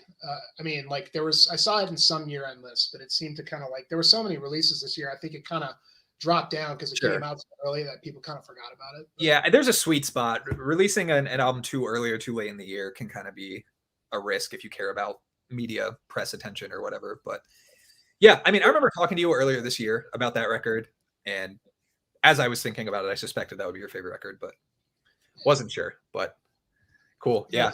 Awesome choice. Well, awesome, man. Well, that's our top 10. Everybody watching, Ben and Marty, if you kind of missed like earlier, Ryan showed a lot of stuff that I've never heard of. I mean, and he's pretty good about seeking out that new stuff that's, kind of really, I don't want to say like more underground, but maybe doesn't get as much coverage that you might see. I'm really excited to delve on all these records that you announced. So yeah, dude, I thank you for sharing those with us. And it was really cool. Absolutely, man. Yeah, it was a pleasure, and I'm really excited to check out your list as well. Got a lot of, especially that Catland record. I cannot wait to listen to that. I'm going to listen to that tonight. Yeah, I'm sure to see what you think about that. It's that could have been my top record too. I don't know, those last 5, any of them really could have been the best, but it's. Yeah, cool, man. Well, yeah. So what we kind of decided to do with the stream, we went. Wow, we're about 2 hours in. We got about 13 people watching. So everybody that joined, thank you so much. We really appreciate it. The video is going to stay up for a while. We kind of started this video. We kind of talked a little bit about Ryan's bands and his channel. Kind of went and did our top 10, and we decided that we would also talk a little bit about hiking. Because that's sort of how me and Ryan connected through our channels and through Instagram. And I think we've been talking for like probably about a year now or something like that. Yeah, at least. Yeah. Because my channel is a little over a year old, I think. Yeah. I think mine's like close. I think mine's 2 years now. But yeah, dude. So, I mean, so you're how long have you been hiking for? I mean, like, is that something you've been doing all your life, or? Yeah. Okay. So, I mean, that's a great logical question. The answer is no, actually. I grew up in North Carolina, and there's like one good part of North Carolina, which is the Appalachians. I did not grow up near them. So I literally just never hiked growing up. It wasn't even really an option unless you wanted to just go take a stroll by a small stream or something. I moved from eastern North Carolina to the middle of North Carolina, which is a bit more hilly and also closer to the mountains. So, every now and again I would take a trip with my friends to the mountains and we would walk around for a couple hours and then drive home. And I always really enjoyed it. Really like, just a pleasant time, but I didn't really get into hiking until I moved to California.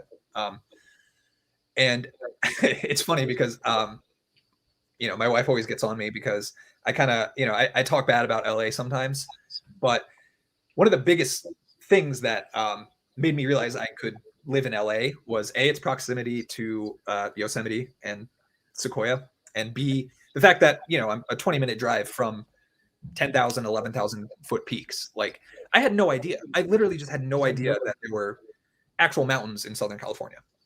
I don't know why, just I had never visited and it never really occurred to me. So basically, as soon as I moved here and just seeing the mountains every day, I was like, okay, cool. I need to start hiking, like seriously. And so I made a concerted effort to try to hike at least once a week. Sometimes I would hike on my day off, and then my wife and I would go for a hike the next day. It just became a really big part of my life. And that's kind of how I segued into, I wanted to review albums anyway, and I was hiking all the time. So I was like, why don't I just combine the two? Like, not only is it a unique approach, but it's just like a good use of time. I can go for a hike and yeah, no, I mean, I have the same feeling. I hate looking at flat land now. It seems wrong. Like mentally, something seems off about land with no elevation. So yeah, I mean, I have not always hiked. I've been hiking very seriously. I mean, very seriously. I've been hiking very regularly for the past 3 years. Not terribly seriously, but I hope to bag some more serious peaks as I progress in my ability, and also just by improving my cardiovascular strength over time. So yeah, that's me. For sure. It was kind of similar for me, like growing up in New Orleans. Like, I mean, that's below sea level, so there's not. I mean, there's swamps, and there's there's like some national forest stuff, and like when I was young, I'd go, my parents took us camping, like up, in Mississippi or whatever. Never really like got into it. Right on, Sylvan. Thanks for joining, man. Cheers. Thanks for watching. Yeah, I mean, like I coming to Colorado, it was kind of the same thing. It was like, obviously I'm gonna have to, but like at the time I was thinking, like, I'd always thought even then, like, I wasn't even really into black metal yet or anything, but I was starting to see like, something was there. Definitely. There was a similarity. And yeah, I mean, for me, dude, I just kind of just started slow and kind of just slowly progressed into like doing like harder stuff and backpacking, doing peaks and things like that. And dude, never look back. I mean, because it's just it bites you, man. It really does. Yeah. You get that bite and you can't shake it, and it gets to a point to where, like, for me, it's like I never feel like I have enough time, because I don't know about you, but like I'm pretty much a weekend warrior. I mean, I work Monday through Friday. So 100%. It's not enough. It's not enough time. It's not, and I would even do overnight trips more often if I could, but even just having 2 dogs is like, it just makes it kind of more trouble than it's worth sometimes, and it's a shame, but that's just the reality of, I don't know, not doing it full time. Yeah. So you mostly like lately, that's pretty much what you just kind of go out for the day trips. Yep. Usually. Yeah. My wife and I mean, I've been to Yosemite enough times for a lifetime. It's like a 4.5 hour drive from LA, and I've probably been 10 times now. And that, I think going there, because that was like one of my first priorities when I moved to LA. I was like, let's go to Yosemite. So we did that. Seeing how close it was and just seeing how beautiful it was, I was like, a 9-hour drive is worth it. So like, if I can drive an hour from LA and be in a nice place and hit a nice hike, like, that's worth it. So it never really, I don't know, it never really feels prohibitive anymore to like do a long drive and then do a long hike. Like, it always feels worthwhile. And most of my hikes are like 6 to 8 miles. I'm not crushing anything. It's just a nice escape. Honestly, especially during the pandemic, working from home, any activity I can do that doesn't involve a screen is just like, I have to prioritize that at this point, That's kind of my thing too, because I've been, I work in IT, like we were talking about, and then, I mean, I work from home right here too. And it's like, being on the computer for 10 hours a day, it's like exhausting. I got to get out and, augment that with something. Yep. That's like the perfect thing to do it with. I've actually got like a little park, like right across the street from my house, and it has like it's kind of like a park in the middle of the city of Colorado Springs here, which is right over here, and it's kind of like a high sort of plateau. But I'm able to like go up there and I can just kind of go up and up, down, Yeah. and sort of simulate elevation and just do it like 6 or 7 times. And that usually right there, if I do that like 3 times a week, I can pretty much keep my legs in shape for the entire year, you know? Yeah, that's actually something I need to start doing. Because I got back into jujitsu recently, so I kind of have 2 competing things I'm training for. They're not incompatible. It's just different types of training. Yeah, I've actually heard that too. I've never done it myself, but I have, just by nature of living on the East Coast. I've done a lot of like just walks in the forest, and especially after rainfall, there's just fucking mushrooms everywhere. Yeah, I know you're into mushroom hunting. But yeah, I mean, I need to prioritize, like I need to take hiking like a step up. I think that's where I need to go from here and kind of train for it and not just do it when I feel like it. Because on the one hand, like I feel like hiking is really accessible hobby because anybody can do it, and like anybody can do it at their own pace. There's nothing competitive about it. You know, you're just taking a walk, like, and that's cool because especially also being involved in some competitive like type sports, it's nice to have something that's just for me. It has nothing to do with what other people are doing. But on the other hand, I do want to be able to do bigger peaks. So my wife and I want to do Mount Baldy, which is the second tallest peak in Southern California, sometime this year. And then eventually I want to do Mount Whitney, which is the tallest peak in the contiguous US. And that's like 4 hours from us probably. But, you know, that's like an overnight hike. So that's serious. And that's not something you can just traipse into. Like, no matter how, I don't know, naturally gifted you are, you still have to prepare for that. And I know I'm not quite at that level yet. So it's just the sort of thing I need to start taking a little more seriously. And even just walking up and down a hill a couple times, like that's better than probably hiking once a week, you know? Yeah, well, you probably surprise yourself, man. Cause I started in Colorado, it's like staggering how many mountain peaks there are here. There's like thousands of them. You know, I mean, there's so many, you could spend a lifetime and never do them all. I mean, I know guys that have, one of the guys I had started doing peaks with, he like went it did like the highest 100, and he's already past that now. Cause he was just crushing it like crazy. And I've done quite a few peaks myself. But like I learned pretty early on that I could surprise myself with how much I could actually handle.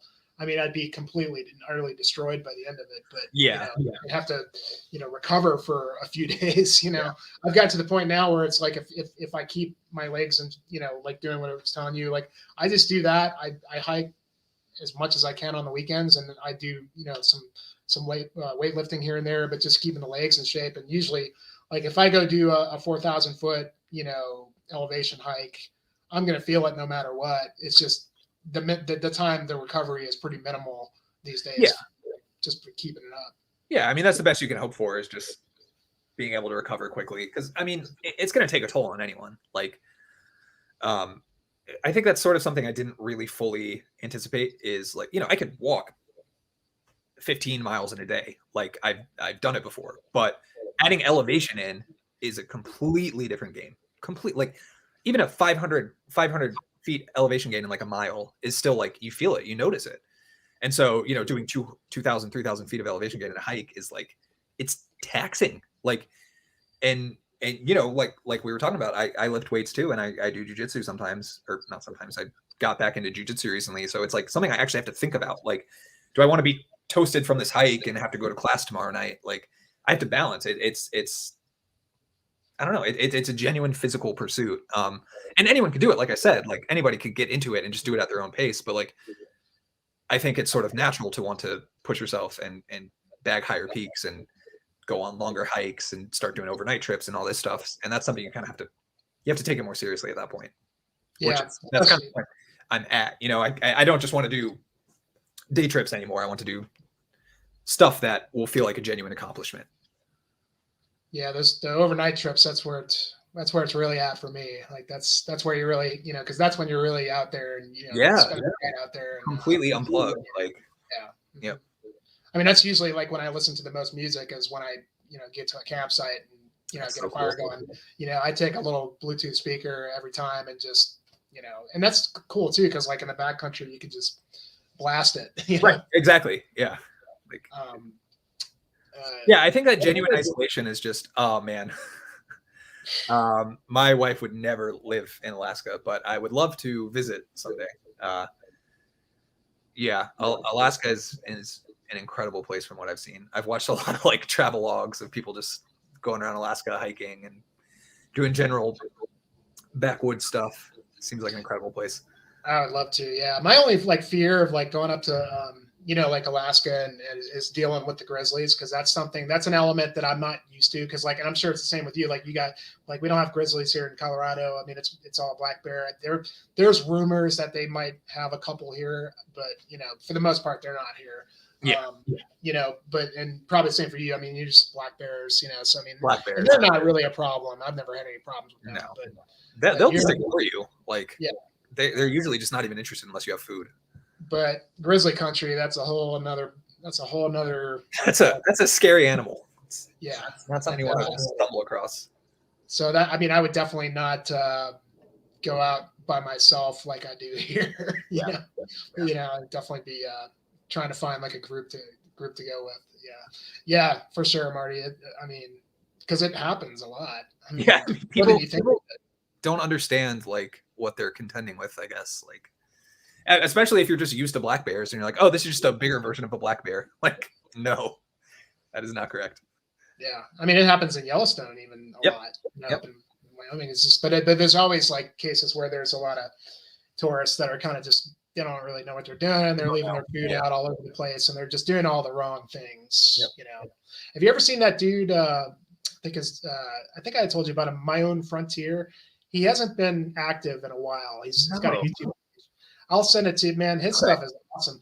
He hasn't posted anything in a while, but he does like these big, like 10-night trips by himself. That's awesome. Like, he doesn't have a job. Like, he just like, he'll go shoot a video, and then he'll go back to town and work like an odd job for a couple days, get enough money for some groceries, and then he'll go back out on the trail. Good for him. But man, he does like these videos in like, in grizzly country by himself. Yeah. For like 10 nights. And he's got a cool perspective on it, because he has his ways he deals with it, and he hasn't had a problem, so, it's possible, but still there's always that minor chance that like you could never be 100%. Yeah. It's safe from it, just very different. I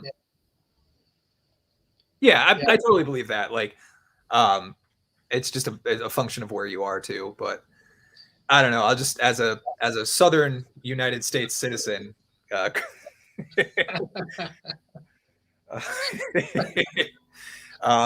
it's just not something we really have to contend with. Yeah. Maya was saying, Maya, you're in Japan, right? Yeah, I mean, that's kind of a problem we have in LA too. Like, bears less often, but you'll get lynxes and coyotes coming down into the city. And actually, someone my wife knows, their dog was just eaten by a coyote, because people don't think about it. People don't think about wildlife in that way. And, they'll just put their dog out and turn around and come back, and the dog's gone. And it's just like, I don't know. These are animals. They don't understand that this is your pet dog, and they don't understand that you're just a guy going for a hike. They just see you as a threat. Yeah, Marty, they're going to love that White Claw taste for sure. Saying a lot of countryside farmhouses. Wow. Yeah. That's crazy. Yeah. It's funny because I always get questions, because like, I mean, I'll do like most of like the solo stuff I do. Like, a lot of times my wife comes and hikes with me, and I've got a couple of other hiking buddies I do like harder stuff with, like peaks. But like my videos and things like that, like most of the places I go, I already kind of know it.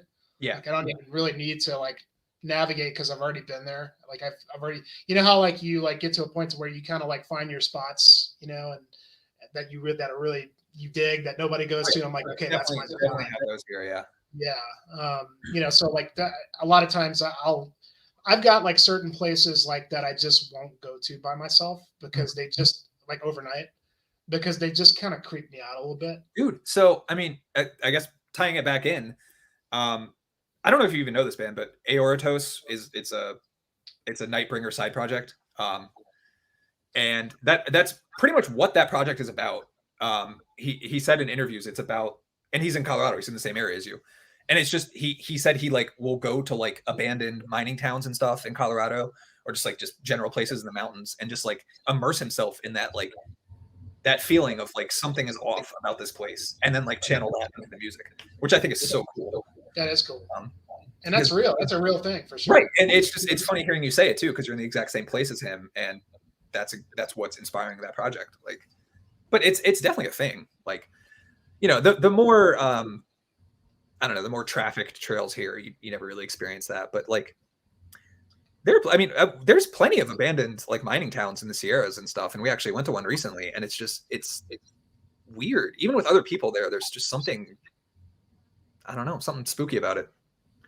Yeah, it's kind of like it's like a vibe, you know. It's like it's like a feeling about a place sometimes that just doesn't feel, you know, as like welcome as you would want it to be. You know, and there's been times where like spots where like I'll probably still go to, but I wouldn't go and spend the night there by myself again, just because it was just, you know, again, it's like nothing there. It's just, but sometimes like there's something about when you get a feeling like that, you should kind of heed that feeling. 100%. I'm in the same boat. I don't mess around with that. You know, I'm not a superstitious person, but like that's that primal brain, you know, that's that ancestor brain. Like the animal part of you is like telling you that something's weird about this, and you should probably just pay attention.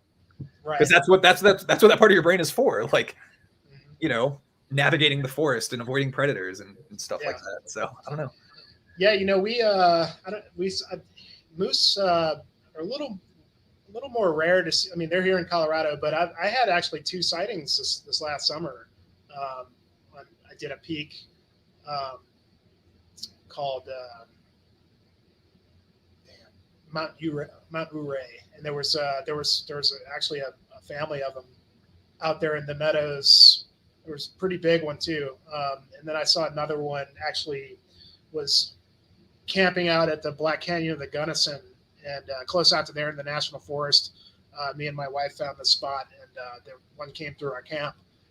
Not really through it, but kind of like past it, and it just bolted off. And you never really realize how big those things are until you see them. That's what I was about to say. They are enormous animals. Mm-hmm. Do you know Jackson Crawford? He's a pretty big YouTuber. He's a professor of like Old Norse. Anyway, he lives in Colorado too, and he's actually where I got the idea for my channel from, because he just like teaches on Old Norse language and like myths and stuff, but he does it in the Rockies. And you know, he'll post like mooses and stuff sometimes that he sees, and I always think that's so cool, because we definitely don't have those here. Jackson, what's his last name? Crawford. Okay, I'll check it out. Very, very cool channel. I watch it every time he posts a video. But yeah, I mean, it's just whenever he posts like Rocky Mountain wildlife, it's always a treat. Yeah, and then there's the only other thing is mountain lions. I'm sure you guys have tons. Yeah, we probably have more of those than we do. We might. Those are scary animals though, because they're just go like. You ever come across one? I've seen one, and it's because you don't see them though. That's what's scary about them, is like they'll know you're there way before you know they're anywhere near you. Yeah, for sure. I saw one. When you see how fast they are, you realize, wow. Horrifying. You're just a bumbling idiot when you. Completely. I mean, the one I saw was a ways away from me, so it wasn't a threat. But I had the same experience. Yeah. It just freaking. I mean, it just was gone in a second, and full size. Could see the tail, and it just. I mean, bolted. Yep. You know, I don't ever see them because, like you said, that's exactly what it is. They see you. You don't. Yeah, they don't want you to see them. Like, they don't. I mean, like, no. You hear of a mauling every now and then, but it doesn't really happen very often, you know. So yeah. I mean, I carry a buck knife with me. That's all. I mean, even just overnight, like,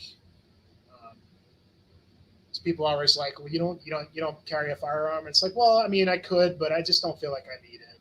I like very rarely will take one with me, but you know, I just keep it locked in my backpack. Like it's never like, oh, I need this right now. You know, it's. Like I'd be more worried about coming across like a psycho or something. Well, right. So it's funny you say that, because there are parts of California with like bizarrely high disappearance rates for hikers, and that's usually when I'm like, maybe I'll just take this with me.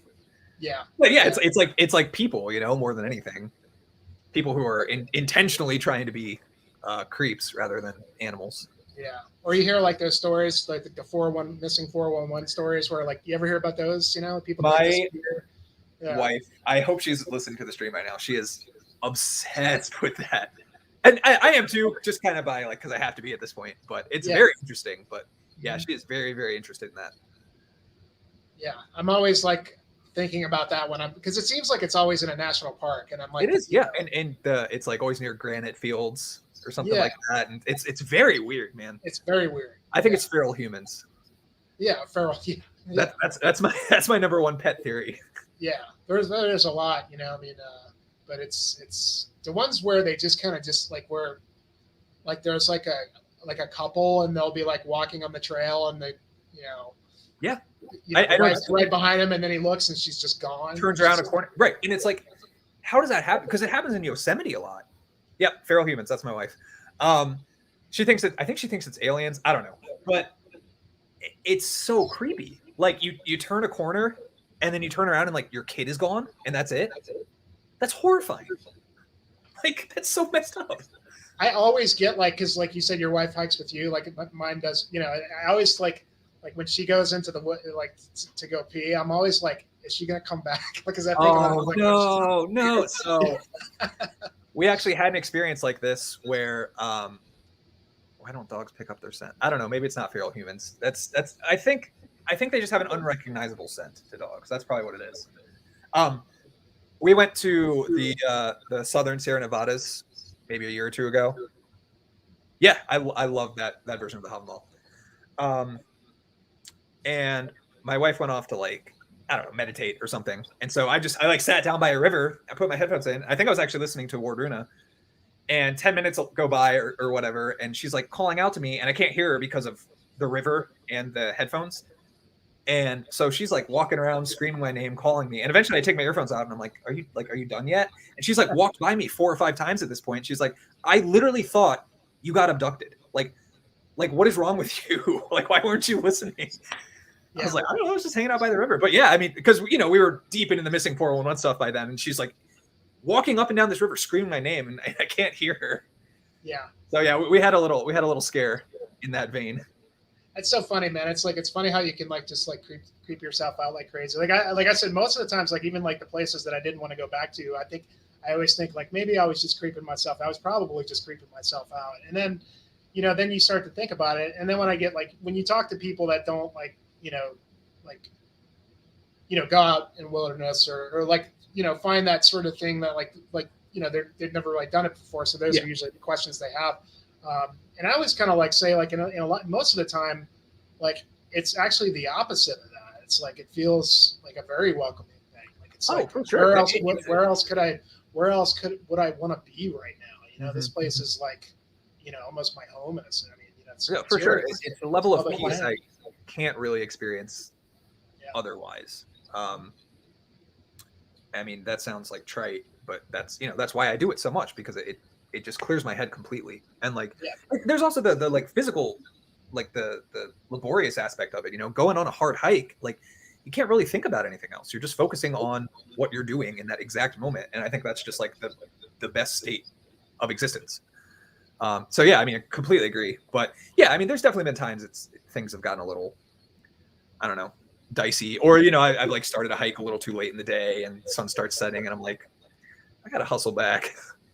Yeah, well, it's all part of the adventure, Yeah, exactly. Yeah, and even but sometimes, go ahead. Yeah, go ahead. I was gonna say, even sometimes the scarier places, they still have that, like, there's still something enjoyable about being a little like on it. You're more alert, like it's a fight or flight type of, I don't know, heightened sense of awareness. Mm-hmm. Yeah, but like you were saying, I mean, it's like there's no better feeling like when you get back from a hard hike, like or especially like a peak. Like if you do a peak and when you get down and like you're trashed. I learned early on when I was doing peaks that I did this one. I did these 2 peaks together, these 2 14ers in here in Colorado, and I had already kind of started doing them, and this was kind of a big. It was like we did it all in a day. It was nearly like 6,000 feet of gain in the whole day. Yeah, I was gonna ask, not to interrupt, but like what is your average elevation gain for like 14ers? The 14 anywhere from like 3 to 6. Okay. I mean the harder ones, the longer ones, you know, I mean like there's quite a few of them that you can do. You know, they're 58 14ers, so I mean, you know, the majority, I'd say like 70% of them are just a hike, you know. Yeah. But they'll probably be, you know, 3,000 to 4,000 feet, you know. So it depends on how high you can drive. If you got the 4-wheel drive and you can get up to the 4-wheel drive trailhead, then you've cut off a lot of it, you know. Yeah, exactly. But you know, some of them, yeah, are beasts, man, just true beasts. And that first one, I was just saying that was the biggest one I had done at the time, and I wasn't even quite, you know, in shape for it. And it was like early in the season, and there was still a lot of snow. And coming down, like I didn't think I'd make it to the second peak. I didn't want to go, but my buddy was. But this was the type of thing where it was like, if you don't go to the second peak, like you're gonna have to come back and do the whole thing again. Yeah. Because there's no other way to get up to that second peak. You got to go to the first one and then go to the next one. So I got to the first one, and I was like, man, I'm done. There's no way. And he's like, dude, you got to go. He already went because this dude was like way faster than me. Yeah. So he's like, dude, you got to go. You don't want to come back and do this again. I was like, oh, shit, he's right. So I just barely hoofed it over there, came back, and then coming down, like I said, there was a lot of snow, and we kind of lost the trail. And we were just like post-holing in these snow mounts. Dude, I was never more exhausted in my life. I was, you know, toward the end of it, I'd run out of water, and I was so just broken. Yeah. Mentally and physically. And got through it, got to the car. I was like, I'm never doing this again. Like, yeah. You know? And, but then, you know, after I got home and I thought about it, and I was like, wow, you know what? That was pretty fucking awesome. And took a few days to recover. And then I was like, shit, when are we going again? You know? Yeah, exactly. It's a really, I don't know, noteworthy achievement. And it's also cool, even here, to drive around the city and be like, oh yeah, we've been up there. Or, you know, oh yeah, I was up there 2 weeks ago. Like it's very cool to like start to recognize the topography and like really, I don't know, you feel very, very connected to the place in a way that you don't from just like looking at it. Absolutely. Yeah. I mean, hiking in snow is a game, and we don't get snow like you guys do, but like it's fucking twice as hard. Like it is. It's so different. It really is. I mean, especially when you get those sections where you fall into it. It's so exhausting. You know? It's just so much deeper than you were. Yeah, it's like up to your thigh, and you're like, great. Yeah. Oh man, it's yeah, it could really weigh on your mental state. That's for sure. Oh, for sure. Yeah. You know. So I wanted to ask you, what was that? You were planning on doing that one peak. I remember. Yep. Which one was that again? San Gorgonio. So we have two. Yeah. So Mount Baldy, I mean, I don't know how like well known Mount Baldy is, but Mount San Antonio is like a landmark of Southern California. It's like a very famous peak. It's like, there's like very famous photographs of like the LA skyline and then Mount Baldy right behind it with snow on it. Cause like, you know, that's another thing. It's cool that there are mountains here that are tall enough to have snow. Like, yeah, cause you don't think about snow when you think of Southern California. Yeah. So yeah, Mount Baldy is like, off the top of my head, I think it's like 10.9, and then San Gorgonio is like 11.6 or so. So, you know, they're not like incredibly tall, but they're way taller than anything I expected would be here. But yeah, San Gorgonio is a lot more remote as well. It's like the very eastern part of this mountain range. So yeah, we want to hit Baldy middle of next year and then do Gorgonio maybe autumn or so. Yeah, it's definitely still a goal, and it's the logical thing to do because it's the tallest peak in my immediate area. And then, you know, we probably want to work up to Whitney eventually. But Whitney's another one where, you know, you can't really drive anywhere near the top. I think it's at least 5,000 or 6,000 feet of gain, like no matter how you cut it. And it's just it's a monster. It's such a barren mountain too. Like, well, that San Gorgonio, I mean, I looked at the stats on that, and that was a pretty beastly looking hike for sure. Yeah, the shortest trails I can find are like 4,000 feet and like 10 or 12 miles. So that's no joke, and that's something you want to be prepared for.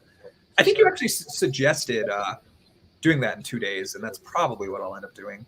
Yeah, do it as an overnight. Are you like geared up for like overnighting? No, but I meant to actually say this earlier. I went to like summer camp every summer growing up, and did a lot of like camping and sailing and stuff. So like I always had like an outdoorsy aspect, and like I know how to camp. I just don't have gear for it yet, but should be, it's Southern California. Everybody fucking hikes and camps here. Like, should be easy to get prepared for that once we're ready. Yeah. Well, when you start buying gear, let me know. I can give you some pointers. I definitely will. I mean, it's pretty much, it's really not too big of a deal. I found. I mean, I got into it pretty quickly and just learned that the lighter the better. Usually, I mean, no question. I can deal with one uncomfortable night of sleep, like to accomplish a goal. Like that's not a big deal. Mm-hmm. Yeah, I don't ever sleep very good. I mean, like I'm lucky if I get like 4 hours of sleep. Just because I'm side sleeper, I thrash. I can't just if I could just sleep on my back, I'd be good. But, I can fall asleep on my back, but then I'll wake up and roll over, and then it's just an endless back and forth. Yeah, I have the exact same experience. Intense. Just never, so I mean, it's kind of one of those things that you kind of just sacrifice the comfort. That's what I tell people that don't like to camp. It's like you kind of just, it's kind of a small price to pay to be able to be, like in a backcountry area like that overnight. Exactly. Plus, you can, okay, well, I'm not sleeping poorly, and it's 6 a.m. I'm just gonna get up and finish my hike. Like, it's to achieve a goal. You're not just doing it because sleeping outside is comfortable. Yeah, totally, Rick. Because it's like this time of year, like this is kind of like for me. I don't know about you, but like the holidays, it's like I kind of just forget about my my fitness and I just eat like shit. And now I've gained 15 pounds, and now I've got to like get back at it to get ready for the next season and not getting out as much, and it's just like totally, Rick. Yeah, it's like definitely that time of year. I don't mind though. Like I don't mind that like back and forth, of like getting a little lax and then tightening up the discipline and going back. I think that's a better way to live than just nonstop. Sure. Dieting every day and like logging all your calories. Yeah. Never going to take it that seriously. Yeah. Mm-hmm. There's nothing wrong with it. Yeah. Nope. So, that's cool, man. Well, I mean, Whitney's one that I've wanted to, I always wanted to do, if I could figure out a way to just be able to either just like quit my job for quit my job and then take like 3 months and go do the John Muir Trail and then end it with Mount Whitney and do it that way. Like I would love to do it that way. That would just be really hard to pull off, I believe it. Yeah. I'm sure you could pull it off just between tech jobs. But dude, I read a lot of John Muir's writing, and me too. I actually read the Yosemite before I went to Yosemite, and reading it before and after going is just like it's a night and day experience. I see why he cared enough to write 200 pages about it. Yeah, that's the other issue. I've been to Yosemite, but I only spent like 2 days there, and I was with like family, my parents, and all that. So we didn't really we did a couple of short hikes, but didn't really get to do anything really cool, Yeah, Yosemite has a lot of hidden gems, but like I always tell people, it's kind of like it's like the amusement park of national parks, because there's just that main loop. People just drive in and like see all the sights, and they stop at some hotels, and then they leave, and it's just like a guided tour basically. And you really have to like park in, stay somewhere, and go off and do these harder hikes to get the real rewards. Not that seeing Half Dome and El Cap isn't a reward in itself, but yeah, you definitely have to do that at least, once. I mean, like I said, I at least got to see all that because it was just kind of a short trip. I mean, like we have Rocky Mountain National Park here, which used to not really be that busy, but now it's like Yellowstone. I mean, you can't it's just packed. Yeah, I believe it. Is that a pandemic thing or just kind of? I think that was part of it. I think it was part of it, and I guess, I mean, it was kind of pre-pandemic too, because I just think it's been getting more popular, and it's a beautiful park. It really is. I mean, the Rockies are amazing. Like very beautiful. And, but I mean, it's like you can easily choose like so many other places that just aren't. It's just it's just national forest or it's protected, but it's not necessarily national park. You're kind of just at your means, so you kind of like gravitate toward those places. Yeah, national forests are cool too because you can shoot in them. I don't know if you own guns or care about that stuff, but yeah, I mean responsibly, of course. But like, it's cool that national forests are like actually like designated Yeah, you can. I, Yeah, I have a lot of friends in Washington actually who are very into firearms, and they'll just go out in these beautiful like evergreen forests and just shoot guns all day, and yeah. seems like a cool way to be outside. Oh yeah, and that's big. That's big here too. Yeah. No, I've got one firearm. It's stupid because I have not properly learned how to use it, and it's one of those things I want to get on. It's just getting there is like I know what you mean. Yeah. haven't gotten it yet. But yeah, it's definitely one of those things. But yeah, man. Have you done? So have you just kind of like stuck to California hiking, or have you like? Because I know you like.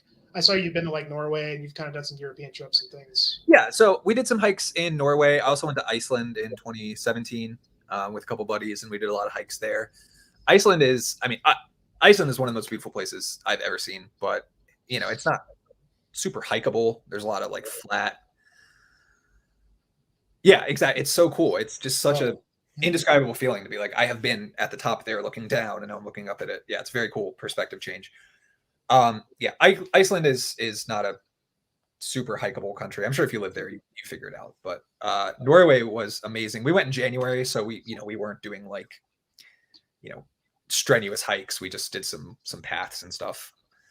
And as far as the states go, let's see. I've hiked in Washington. I've hiked in I hiked in the Adirondacks a couple summers ago, which was really nice. I was born in upstate New York, so like that area has kind of a special importance for me. And I hiked once in Connecticut, which is similar mountains to upstate New York, not very tall, like 6,000 feet, but still fun hike. Lots of beautiful trees and stuff. That's about it. I don't really count like taking a long walk in North Carolina. That doesn't really count to me. Yeah. Yeah. You're saying upstate New York. I just took a trip to New York and kind of made like a buddy of mine got married in Pennsylvania. So me and my wife went out there and we did some hiking in West Virginia, kind of like in the Appalachian country there. Yep. Awesome. Yeah. Just totally different vibe. Very different. Here. Yeah. I mean, but yeah, we went upstate New York we spent Halloween at Sleepy Hollow.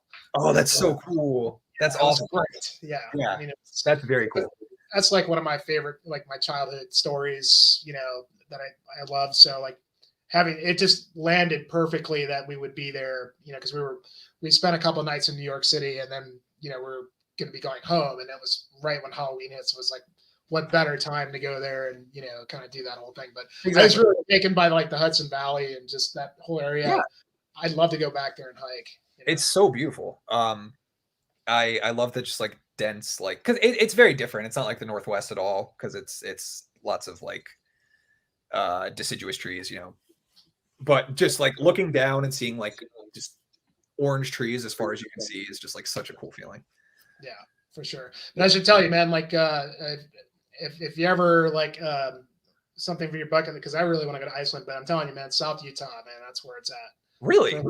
High desert hiking, man. That's okay. Cool. I mean, I used to take two trips a year out there. That's serious. It's like, it's only like a 8-hour drive to get to some of the coolest places out there, but it's just like another world, man. It's a total. Yeah. I mean, like Arches and stuff is down there, right? Yeah. Like around there, the Canyonlands and, Capitol Reef, all that area is just, it's incredible. Really. Yeah. Good. Oh, I mean, strictly speaking, like by my standards, not really a hike, but we stopped in Flagstaff or on the way to the Grand Canyon when we were driving across the country to move here. That area is amazing. Like, I love that part of the country. I was not expecting to like Arizona, really. It was just kind of a desert in my head, but man, that place was so cool. I really I like dense forested areas a lot. So anytime I can experience that is a treat for me. Yeah. I mean, that's kind of what I'd more gravitate toward, mountainous terrain, but like, like the high desert and the canyons is like it's like a treat almost. Yeah, exactly. Have you read Desert Solitaire? Yes. Okay. Yeah, that book really changed how I view the desert, because I never really felt any sort of connection with it, but I read that book and I was like, okay, I get it now. It's cool because it's like, he described it as like, it's just like the epitome of wilderness. Like, there's nothing there that humans can use. Like, it is literally just land that does not exist for human use. And I think that's a really cool way of looking at it. And that kind of has that, like, I don't know, that misanthropic, like, metal attitude to it too. It's like, yeah, I don't know. It definitely changed how I think about it. But yeah, I definitely want to see the cooler parts of like Utah and northern Arizona. yeah. Well, that's what he was writing about, man. I mean, that's Yeah. all that, all his time in Arches, and before it became, really popular. And yeah, everything that he wrote in that book is all that land there. And I mean, you're right. I mean, he really captured the feeling and what it kind of means. It's like you go out into some of those canyons, dude, and like there's just like, I mean, you could hear a pin drop. Yeah. I mean, there's no sound. It's just so quiet. And like it's really cool down the Grand Canyon. But what I like about South Utah is you get a lot of diversity. Like there's the canyons, but there's also mountains. So it's kind of like both. And you get these just crazy vistas of views, amazing sunsets. And it's a fun place to backpack like overnight, and like you got to carry a lot of water because there's no water usually. Sometimes there is. It depends if where you're at. But yeah, dude. I mean, that's like that was the place that really captured me, and it's totally metal too. I mean, yeah, exactly. Like there's definitely that connection there because it's hostile. Like it's otherworldly, and it's not. I don't know. It's not welcoming. And you don't see wildlife like it. Right. You don't notice it right away, but you're like, I haven't seen birds or squirrels or anything for miles. Like it's just different. Yeah, it's a different vibe for sure. I mean, you'll get like the occasional crow or like mice and yeah, but it's pretty, I mean, but it's nice because you don't have to worry about like wild animals to deal with. You can just kind of exactly. It's a little simpler. Yeah. But yeah, dude, it's really cool, man. Yeah, well, look, man, looks like we're getting close to the 3-hour mark. I think that's about what I wanted to do for this. And awesome. So, man, thanks for doing this, dude. Thank you for having me. This was a blast. I definitely hope you keep doing this because I'll tune into them as they keep happening. Yeah, well, I mean, really maybe a few months we'll do it again or something. Absolutely. Yeah, I'd love that. Especially when we start getting towards the hiking season, we can kind of talk about some of the stuff we're doing. And yeah, hopefully I can report back on some of the bigger peaks here. Yeah, because you're saying some of those you're looking at like hopefully like in the spring to get. Yeah, I think Baldy is going to be the next couple months for us. So that's cool. So that's usually you and your wife. Yes. Cool. Yeah, I mean, I think I hike more often than her, but she can hang with me. Like sometimes she's just like, no, let's just finish. And I'm fucking exhausted. And she's just like, we're right here. Let's just finish. So, it helps to have someone else there to like keep you focused on what you're doing. Yeah, it's kind of the same for me and my wife. Like I hike more than she does, but she usually keeps up pretty damn good with me. Yeah, exactly. Yeah, I mean, it's just kind of and it's kind of got to the point where she's always wanting to go now too, So I mean, yeah, we're in the same position where we're doing it way more often now together, which is cool. Yeah. And like, not to sidetrack us, but so much of it is mental. Like, yeah, so much of it is just wanting to finish. It really is. That's usually enough. Dude, you can push your body so hard. I mean, like, and it may hurt like a motherfucker, but you're fine, really. I mean, if you it is really a mental thing. Like and that's what I tell people. You'd be surprised how far you can push yourself and still be okay. It may not be fun. You may not be having fun at the moment, but you look back on it and you're like, wow, okay, I did that. Yeah, it's not bad. I'm not a super athlete, I mean, nor am I. It's I just like to get out there, Yep. The desire to do it is usually enough. Just get out there and, like you said, it clears the head. It makes it easier, like for me to come back and have to sit on the computer all week and, deal with, customers and backups. Yeah. Get some fond memories before you go back to helping. Yeah. You're not going to remember sitting around, on any like weekend watching, reruns of Seinfeld or whatever, but you go do, even you go do a small peak, you remember that for the rest of your life, Yep. I mean, it's just, it's so great, man. I just love it. And I just love, talking to guys like you and like kind of just sharing that sort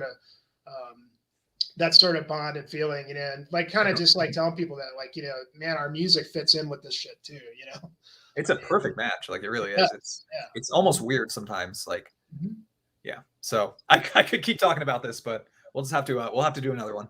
Yeah, dude. Like I said, I mean, I'm going to try and, there's a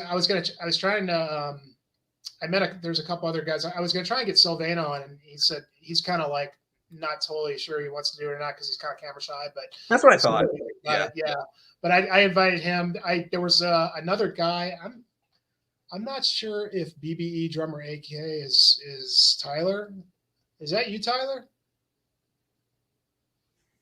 Because he was another guy that reached out to me. No, I don't think it is because it's. But Tyler's another guy from Alaska, and he doesn't have a YouTube channel, but he's got a couple metal bands too, and he's a big Alaska hiker. Yeah, so I'm gonna try and get him on next, and then there was that dude Chandler. He's in California too, and he's got a YouTube channel, but he hasn't really been active. But he's a pretty big hiker. I was supposed to meet up with him at the Fire in the Mountains festival. Are you going? No, definitely. Yeah, you should go, man. I'm strongly considering it. I just got to figure out the logistics, but yeah, lineup is killer. That's like a bucket list for me. Yeah, I mean, again, it's a testament to like the natural connection between these two passions. Absolutely, yeah. But yeah, I'm gonna try and do this every now and then. But I'd definitely love to have you on again, like in a couple months or whatever, and we'll kind of just keep it rolling, dude. Maybe one of these days we'll find ourselves together on the trail sometime. I'm sure we will. I still need to visit Colorado because I've actually never been. So yeah, and even if you do ever plan on doing Whitney, man, I would. Yeah, I will definitely let you know. Yeah, I mean, I think now it's kind of like you have to. I don't know if you have to get on the lottery now or to get a permit, but last I checked, you do. Yeah, so it's not easy to make it happen because it's such a. I don't know. Everybody wants to do it. Everybody wants to do it. Yeah. It would be badass though. I think we could do it in 2 nights probably. Yeah, I think so too. But yeah, for sure, dude. Well, hey, man, I'm looking forward to checking out all your picks, dude. Likewise, I'm really excited to. I'll be sending you Instagram posts, let you know what I think. And, please do. Right on, brother. Well, hey, again, thanks for doing this, dude. Thank you, man. I really appreciate it. This was fun. And everybody else, we had a few people watching. That's pretty cool. We had probably thank you to everyone who watched. People at the most. I'll keep this up on the channel so people can see it. Like I said, I put all Ryan's links in the chat. So you guys that watch, go check his bands out, go check his page out, and give him some likes, man, for sure. So awesome. Cheers, man. I really appreciate it. All right, brother. We'll talk soon. All right. Sounds good. Take care. Later.